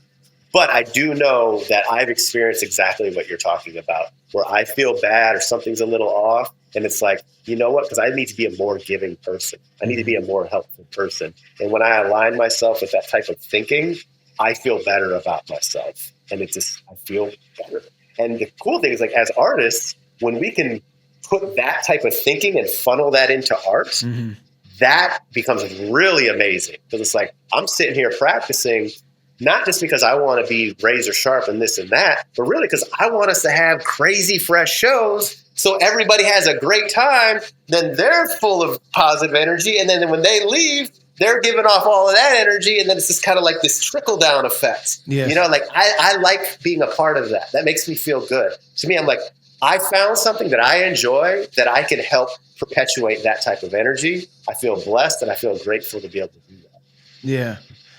Yeah, man. I love what you said about like if I want to feel good. Cause yeah, I mean one of the main things I learned is like if I didn't like how I felt in some sort of way that I couldn't control, like if I was bored or anxious or sad or lonely, then like I know if I eat, it's gonna be fun while I'm eating, and then I'll feel bad about it. But at least it's a bad feeling that I controlled, created. Like at least I controlled it, and like I didn't realize I thought that until I heard a therapist talking about that, and, That's real. and was like, man, yeah. So there are other ways, you know what I mean? And it takes a minute, man. It takes a minute. Cause yeah, I've had similar things too where I'll be like, oh man, I'm back in America. And like they just don't have Haagen-Dazs in Turkey. They have their own ice cream and I don't like it. So that was an easy fix for that particular thing. Sure. And so for a while I would go back to America and I'd be like, oh man, that chocolate, I was just like still thinking like a fat Swiss person. almond vanilla, man. That's a That's banger. your joint. So yeah, for me For it's Haagen Dazs, big time. Yeah. man, for me it's chocolate peanut butter. So I'm just like, Okay. man. And then I got to the point where I can't even do it. Like there's times where I would go and buy it and be like, man, and I just like, what is this, man? Like I don't even, this is not even I feel you, man. enjoyable. At some point, like I just think I'm supposed to do this. That's what happened to me with alcohol many times before I finally quit. I would buy alcohol, I'd drink 2 or 3 beers, and then I would pop the rest and dump them out into the sink, because it was just like, I don't want to be this dude anymore. Like, I don't need this anymore. And like now, I'm actually lucky because, like, to all my drinking people out there, man, this is the NA. This is the non-alcoholic beer, Peroni. If you're one of those guys who, because I still like a cold beer, it's because it's 0.0%. Not to have a commercial break here or anything, but it's just it's helped me personally for when I'm really craving or whatnot, because it still kind of has the same. But I'm still even weaning off that too. Like, where I'll go weeks with no NA even, which because I still am like, it's still like a mini crutch that I'm not super pumped about. But I'm sorry, but I feel like No, that's real. It's funny. I was just with one of my rapper buddies who's Muslim, and like he was ordering non-alcoholic beer, and he kept ordering it for me, and I was like, I never have tasted beer before. So like when I tasted it, I was like, this tastes gross because I don't have that. You know what I mean? Sure. But I know a lot of people for whom, man, that thing is like they love it. You know what I mean? For my version of that would be like, let's get some Greek yogurt with some fruit in it. You know what I mean? Like that's my version of like. Good one. That's good. But I mean, I know that I'm doing the same thing that I was doing with the ice cream. It's just a better. It's a very similar kind of thing where like. Well, thing is though too is like, and it's Turkish yogurt, by the way. Like I can't sit in Turkey and say Greek yogurt. It was actually a Turk that brought that to America, but they knew like the racism and Islamophobia. They were just like, let's call it Greek yogurt. Really? Yeah, it's a marketing thing. It's Turkish. Interesting. Well, because what it comes down to though is just like, how disciplined do you need to be, right? So it's like, I do believe like some level of like, I mean, because I could even look at this, like I said, like this NA is like, I probably would be better off just drinking water or, coffee. There's people so I like MasterChef. That's like a show that I like to watch. Okay. I think it's fun. And there's this girl on it who doesn't drink coffee. She's like religious reasons. She's like, because one of the episodes, she's like, religious reasons I don't drink. And I was like, oh, I get that, because that's like literally intoxicating your brain. Like, is she Mormon? Sense? I think Mormons are not allowed to drink like hot beverages of any kind. Just hot? You can't have hotness? Okay, so Mormons, like Muslims, like there's differences of opinion. So some thought that it was because of the heat, and so they won't drink a hot chocolate. And they won't drink hot water with lemon. They thought it was the heat part. But then I think most of them understand it to be coffee and tea and the caffeine. Okay. But yeah, so like very diligent Mormons won't drink coffee and tea. So they don't go into it because she just kind of says it in passing. Okay. But the reason why I'm bringing this up is because it's like, I love coffee. Like, I love coffee. Okay. What level of coffee are you at? Like what? Because I'm crazy about coffee. Oh, I mean, like what? Do you grind your own beans? No, but I think about it. I think about it. Okay. And so I haven't hit like a coffee connoisseur level yet. Okay. I haven't dived that. And maybe that's something when we're on tour, you can hit me to game. Look, baby, let me put you up on game. stick with me. No, man, Z-Trip is on it like that. Yes, that's right. So it's I'm still, because I didn't start drinking coffee until I was like 39. It was like way late. So I'm still kind of in like, I guess it's still years ago at this point, but I like coffee, man. Like to me, so I know that I have an addict type of brain and like a competitive type brain, and so I'm just like, we all have pros and cons, right? And so it's like, just navigate who you are. Yes, yeah. And take what could be, because the same thing that can be good can also be bad. It's almost always the same thing, right? So it's like, navigate that so it's in a way that you enjoy, and to bring us back to what you were talking about earlier, that is also in service of others. Yes. Right? Yeah. So here's an example of how, like, I started scratching in the morning again and like working on music more in the morning. So because I used to always go exercise in the morning first. And a lot of times what would wind up happening is I would feel good. It did get me into a good headspace and in a physical space. But then I might be kind of tired and I might not create for the rest of the day, or maybe less than I would have. And I had to check myself. I was like, okay, this isn't like just drinking and doing that. I'm still doing something good for myself. But I was like, it's still a little bit self-indulgent. I was like, I should be using my prime coffee times and things like this. I should be scratching. I should be writing. I should be investing into things that I can give to other people. Whereas like exercising is like more of just a me thing. And so now that's when I exercise at night now, because I'm like, that's like my going out to drink or whatever. It's like my reward, so to speak. But that's been over many sessions of like being in good, like, this is what I often tell people. You're talking about getting in shape. I try to tell people who are trying to get healthy, I'm like, there will be a tipping point, more than likely. Obviously, everybody's a little bit different, but more than likely where it's not going to be, oh, I need to go exercise. It's a reward. It's like I want to. Like I joke with my dad. I'm like, I wish I could work out more. Like it's certain moments where I'm like, damn, I have to take a day off. Like it's a bummer to me. You know what I mean? And so, but it got to a point where it was like, where I was talking about the addictive brain, where I was like, I was going to work out in the morning, and then I would chill, and then I'd go work out at night, and I might not even work on music all day. And I was like, while this isn't bad, it's still kind of self-indulgent. It's not me helping other people. I forget.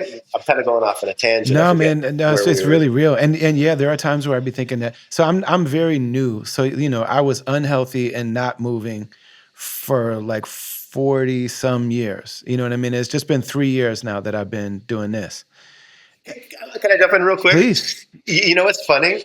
One of the reasons you probably like rapping so much is because you were exercising. And so you're getting the movement and the sweating, and you're getting all those good things that happen from exercising. So it's not just the crowd, the creativity, all this. You enjoy that part of it. Man, you didn't even realize rapping, it. yes. Rapping, fighting, and the stuff at nighttime that's none of anybody's business were like the 3 times. Those were the only times that I was like exerting myself. It's funny, like when I first got here, because like you walk everywhere in this neighborhood and there's big hills everywhere. So like you're walking on hills. So even if you don't want to, you have to get in better shape. And one of the things I started realizing is like when I walk up a hill, when I sweat and my heart is beating fast, I think something's wrong. I think I'm my body is like, oh, I'm in crisis mode. Am I fighting?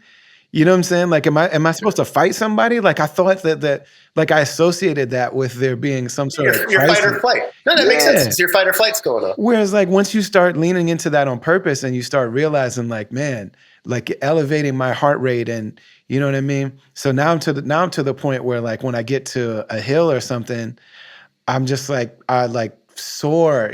Like people I kick it with in Istanbul are like, man, there go Ali on these roller skates again, man. Because something about walking has just become I know what anything that's good or bad, if I bring that into a walk, like walking, it's like, man, good things will be better. Bad things are going to get smoothed out. And then even the things about myself where like, I got a wife and 3 daughters, and I got a 24-year-old son who lives in America still. You know what I'm saying? Like I'm managing a lot of stuff.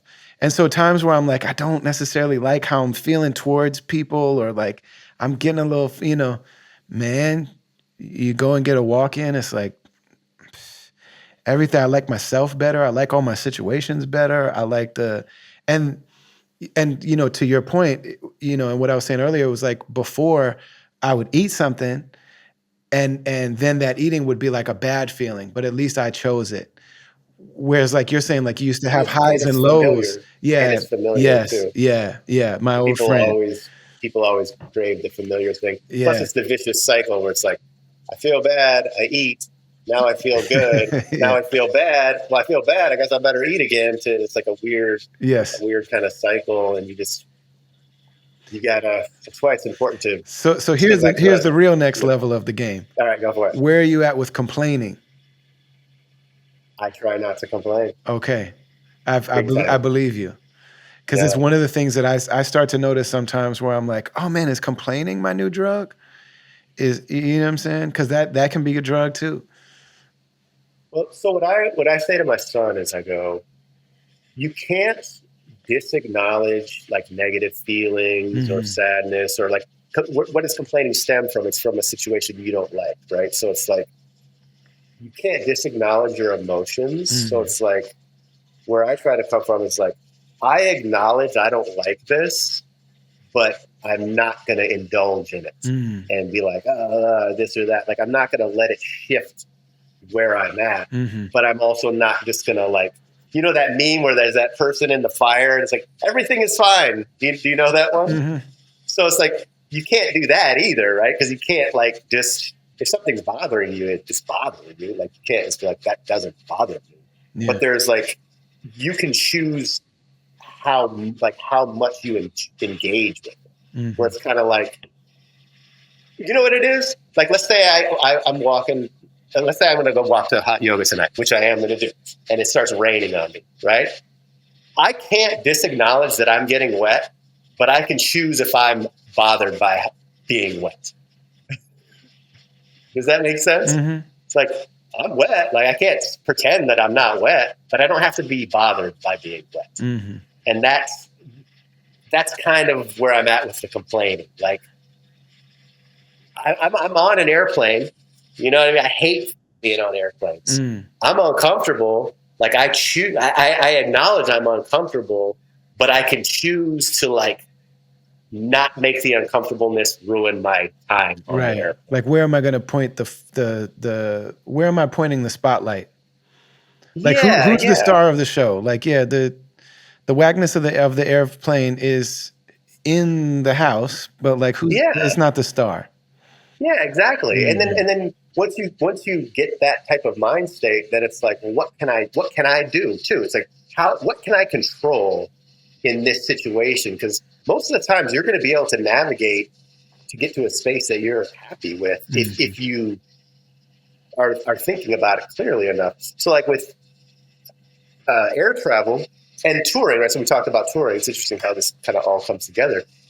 I love performing. And another thing I love about touring is I do love hanging out. You know what I mean? Like you get a lot of really good hangouts. Because I feel like as you get older, you know, when you're younger, you hang out. You know what I'm saying? Right. You like kick it. Like when you get older, you don't just like hang out anymore. You know what I mean? So when you're on tour, it's kind of a throwback to that, where you're in the van and you're just having these conversations that you wouldn't necessarily have, and you get a lot of laughs and like. There's a lot of good stuff that comes with it besides the shows. The show high is like the high. You know what I mean? I love the show high. But so I remember thinking, because when COVID happened and, you know, everything shut down, I was like determined. I was like, I'm going to be better. I'm going to be after COVID. I don't want to just drink and look, because I didn't think it was going to be that long either. Right. So I thought it was going to be like a couple months. And I was like, I don't want to look back at this time and just be like, I binge watched some shows and drank. I was like, I need to do self-improvement. And then I wanted to be in a long time, and I actually improved in a lot of areas. But to get to touring is and the airplane thing and how you can navigate an uncomfortable situation is I got really into reading. I never read, like ever. It was like a joke amongst my family. Like I just never read, and now I read all the time because I was like, if I become a avid reader. Then when I'm on an airplane or I'm in a van, I can just read. And now instead of being uncomfortable, I'm doing an activity that I love. So it's just like that one little switch of the brain, right? Like now I still don't like look forward to being on a plane, but I don't think about the uncomfortableness that is there. I think about, well, I can read my book now. Does that make sense? Yeah. Yeah. No, that's beautiful, man. That's so dope. Yeah, it's just great, man. It's just great to, you know, to reconnect after all this time, and especially like in the way that we're doing. Like we went from, hey, I haven't talked to you in 10 years almost, to like, yo, you want to go live together for a couple months?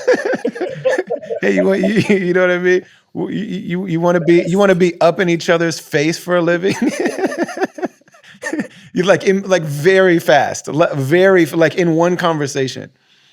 that was not as long as this one. I feel like within a half hour's time, like we went from like, hey man, what have you been on? Oh, I'm sober and I'm about to be a yoga teacher and da da da da. Oh, word? Yeah, I live in Istanbul now. What? Yeah, I had 2 more babies, man, and blah blah blah blah blah blah blah blah blah. And you were just like, yo, man, I need to be your DJ.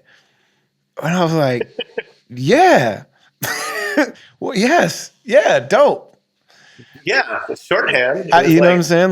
Like yeah, it's pretty amazing, man. It's amazing how it's one of the things like I talk a lot about. There's a pretty sizable contingency of Muslims that are of the opinion that music isn't something that we should make a lifestyle out of. that's And intense to me. yeah, and then and yeah, that it's a whole thing. And then there are others that are like there are entire Islamic civilizations that are built on music. You know what I'm And saying? you know what? That goes back to what I was talking about with coffee, Hmm. right? So it's like those are those people who are like, music is too much of a self-indulgence for Hmm. them, Yeah, right? So it's like, where is your line? yeah, You know what I mean? And that's for all of us individually to be like, this is my line. To me, that's wild to me that somebody would be like, music is too much of an indulgence. yeah. And I How just do they justify that? That's going a whole down in a whole other rabbit hole. yeah. Well, I mean, if I explain it, I'm going to explain it from my side of the argument. You know what I mean? So basically, like where I've arrived at on that is that music is incredibly powerful, and to open our hearts up to it. Music has the ability to affect the heart without us giving our permission and consent, without us even necessarily realizing what's happening to our heart.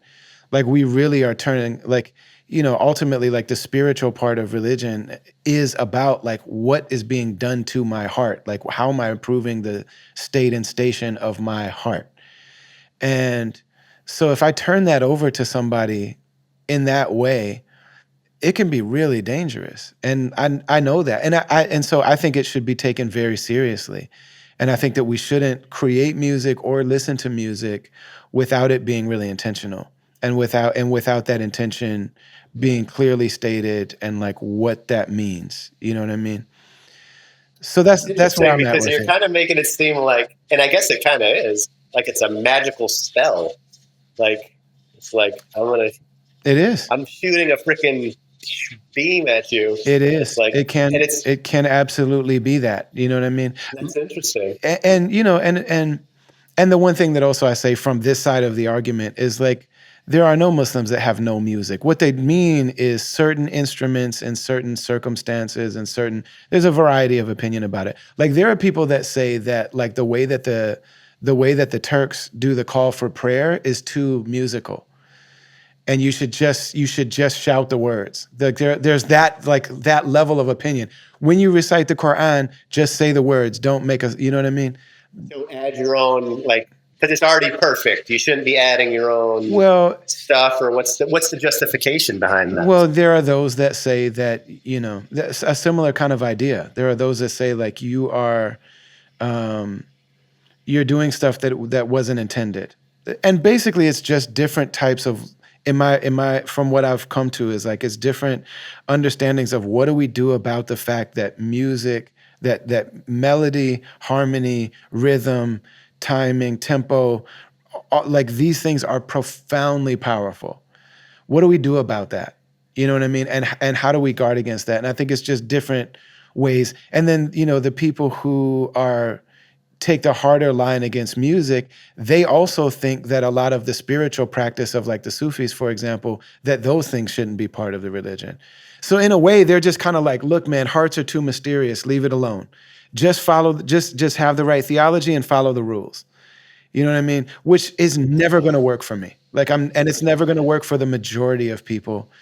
And I just don't believe it to be true. But I do think that we should be, you know, extremely careful about it. And I mean, the role of music in my life is just not nearly what it used to be. Like I used to listen to music all the time, and now it's just. It's interesting we're talking about coffee because I have a friend, my Quran teacher actually. Um, I have friends that drink coffee or don't drink coffee. And he's like, I use coffee as medicine. When I need coffee, I drink coffee. But I don't just drink coffee every day. And I won't say that I don't drink coffee. But he's like, if I need coffee, I drink coffee. And I'm like that with music now. It's not a habit to listen to. You know what I mean? But in certain circumstances, it's like right now I need Love Supreme. Right now I need Paid in Full. Right now I need Nina Simone. Right now I need Muddy Waters. You know, it's like, I respect that. If I'm hearing you correctly, it's about just living from a place where you're not a victim's too strong of a word, but you're just not subject to yeah, indulgence. yeah. You're just really careful about your indulgence. It's like I'm choosing to do this the right amount of salt, the right amount of calories, the right amount of sleep, and the right amount of caffeine, the right amount of music. I could see that. I could see there I being. mean, attempting that. You know what I mean? It's not a claim, but it's an aim, not a claim. You know, it's Sure. that. You know, and then also just the role that music plays in my life, like and like what I kind of depended on it for, I get in other ways now. Like I used to look at, like for me, the rappers I listened to were like my teachers. Like they were like I really like I Yeah. identified with them. And now I have actual teach, you know, not that they're not, you know what I'm saying? No, I got you. And That's some good. of them have become like my dear friends. Like some of the people that I looked at that way, now we're friends. And so it's like, okay, that is real, you know. And it's not to diminish it in any kind of way. But it's just like the things that I used to require music for, I'm getting them in other ways, you know. But that being said, I think that there's certain things that only music can do, and like to Also, just remove those things, to both remove those things from the life, like from life, from public life, but also from people's private life, and to expect people to do that is insane, insane, yeah. No insane. music. No music is. I, I just can't get down with And that. To nobody each does their it. own. Nobody lives without music. There's not a person that lives without music. There's Yeah, not a you walk society outside, without music. the birds are singing, homie. Like you're gonna hear music, like everywhere. I don't know about you, man, but like when I walk around, I just hear music. I might hear the beeps hit with the cars like in a certain way, and I'm just like, oh, that was a beep.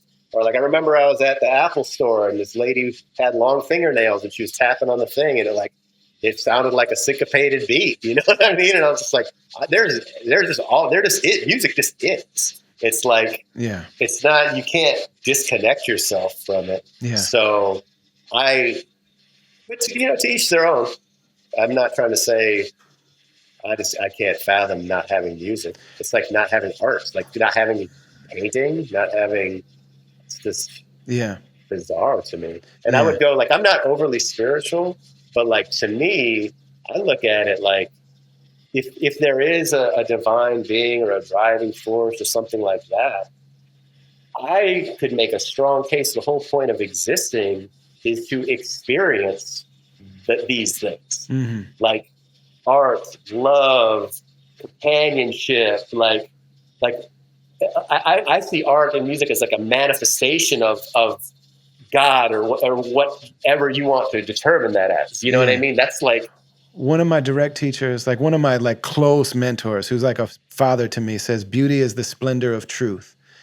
So like, sure, so truth is something that you can't see, you can't, you know, you intuit it, you feel it, the heart knows it, you know what I mean? sure, In a way, the body knows it, but it's like you can't, you know, it's truth is not a, you know, whereas when truth becomes like, but beauty is how truth is communicated. That and it's in a way okay. that bypasses whatever your ideology is or your language or whatever your frames are that you use to see things. It bypasses that, and it really speaks between the hearts. 100. And you know why a perfect example that would be? I don't care if you're atheist, Muslim, Buddhist, whatever you are. If you see somebody being kind to another human, you understand. Yeah, yeah, absolutely. I mean, yeah.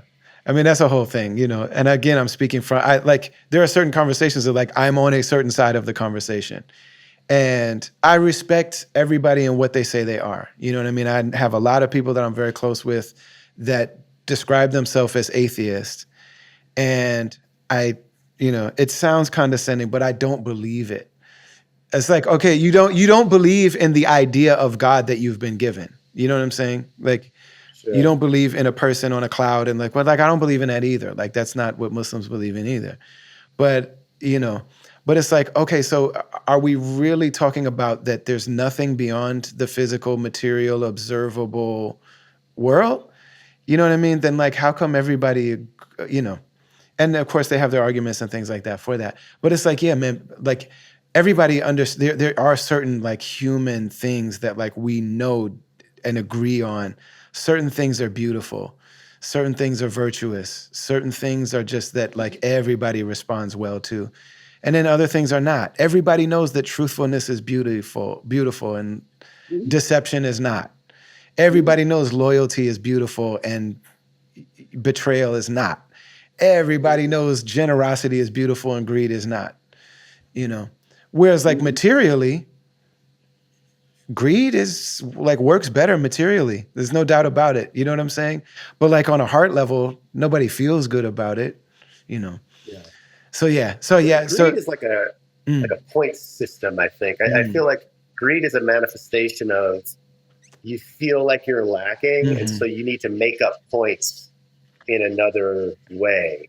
You know what I mean? And Yes. like, it's a game of compensation. Yeah. And I think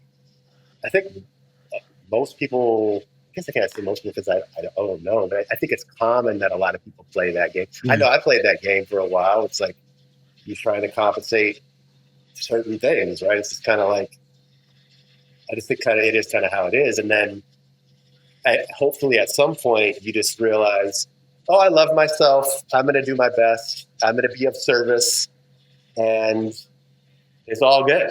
You know what I'm saying? Like I don't need to play this weird game. I don't need more. I don't need this. I need enough. Yeah. You know what I mean? But it's like, and But somehow that's there is a always enough. One of the things about being here's why we got into this. okay. Because it makes me I think a lot about my friends that are artists. And like, is this good for us? Like the fact that we get on stage every day and people clap for us and we make money, and the we have a lot of access to being intimate with women if we want to. We have a lot of like we just have a lot of freedoms for the ego to go crazy if we want to. Big time. And one of the things that I've just really been thinking about is like, man, so almost everybody that I know that does this, and it doesn't answer the question on either side, is like, is this good for us or bad for us? Most of the people that I know that have done this, at some point when you go from being a face in the crowd to being on the stage, everybody loses it a little bit. Everybody loses their mind a little bit. I've never known anybody that didn't have some sort of moment where it's like you kind of go crash out a little bit. Particularly when it's new, because it's like, I mean, let's be real. This goes back to the compensation game, right? So Mm-hmm. it's like, if you felt love and security and this and that, like I can only speak for myself, but I think it's probably the same with a lot of performers. Why are we getting on stage? Because we feel like we're lacking love. You know what I mean? It's like I want to be accepted. I want It's love. I extremely want to common. feel good about myself. You know what I'm saying? And then and that's part of the motivation. But then it can turn to a position where you can like this goes back to what you're talking about with Mikey and manipulation. You know, then it could turn into power if you don't check it in the right kind of way. It could turn into ego. It could turn into all kinds of weird things that aren't beneficial to anybody. Yeah. That's where you've talked about service. It's been popping up throughout our conversation. That's really the key. Where it's like, okay, it's good to just feel like I'm the vessel for this Yes, experience. that's right. Do you know what I'm Yeah, saying? yeah, Like, yeah. and that's the place you want to come from, as far as I've learned. And those will be the best And shows. so it's a duty. Like it's a duty. It's like it's not anything different from being like the person who the person who guards some huge historic landmark or something like that. Like it's my job to sweep the dust. It's my job to make sure everything's working in order. It's my job to honor this thing. But like it's not coming from me. The good of it isn't coming from me. Exactly, and that's why, like we talked about this in a previous conversation. It was like 10 or 10,000, right? Hmm.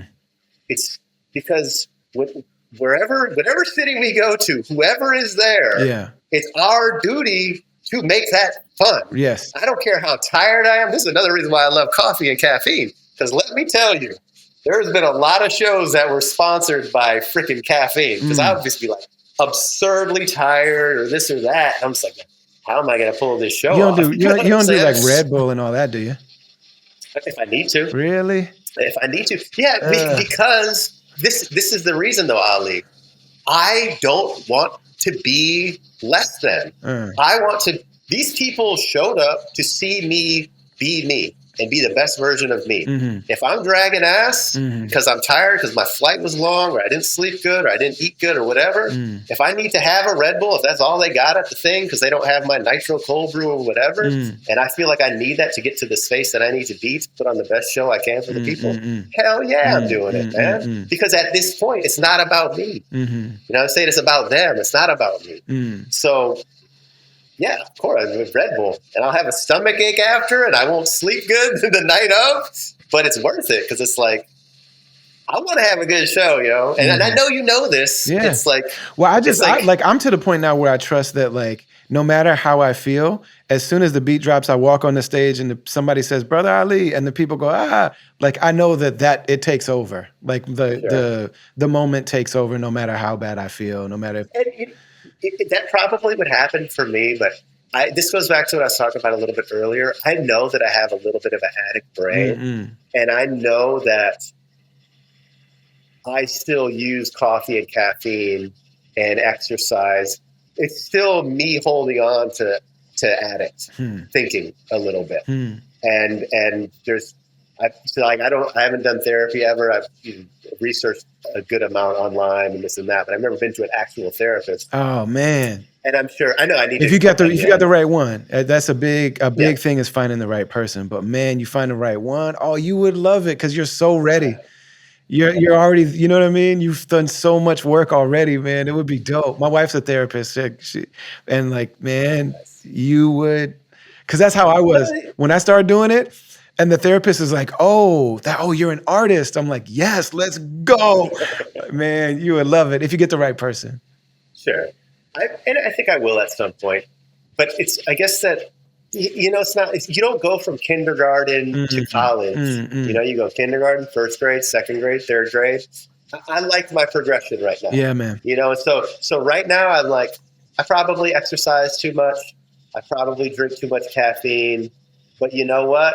My life is going in the direction I want it to go in. Yeah. And it's all good because you don't need to bite off more than you could chew. You know what I'm saying? Like, as long as this is another mantra I have, further than yesterday.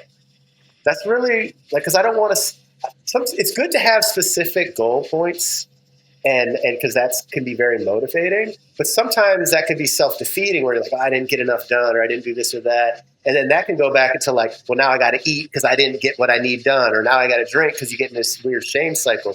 So I figured out a way to kind of navigate past that is further than yesterday. So it's just kind of like, it doesn't matter how much it was. Did I scratch for 5 minutes, or I find some music or some business emails, whatever it is.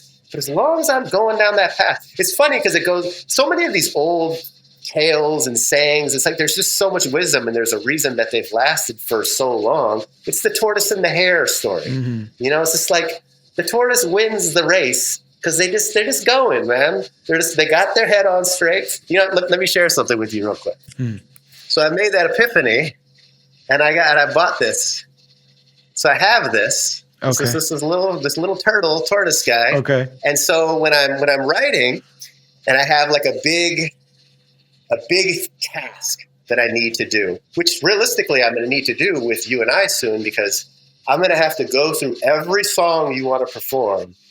Get comfortable with all of them, key them all, BPM them all, dial in what you're really talking about, try to find scratch samples that are going to work for everything. It's going to be a daunting process. And you know what? When I need it, I put my little turtle by my laptop, and it just reminds me. It's just like, I'm not going to finish this in 30 minutes. You know what I'm saying? It's going to take a while. And that's my guy, man. That's dope. I love it. That's dope.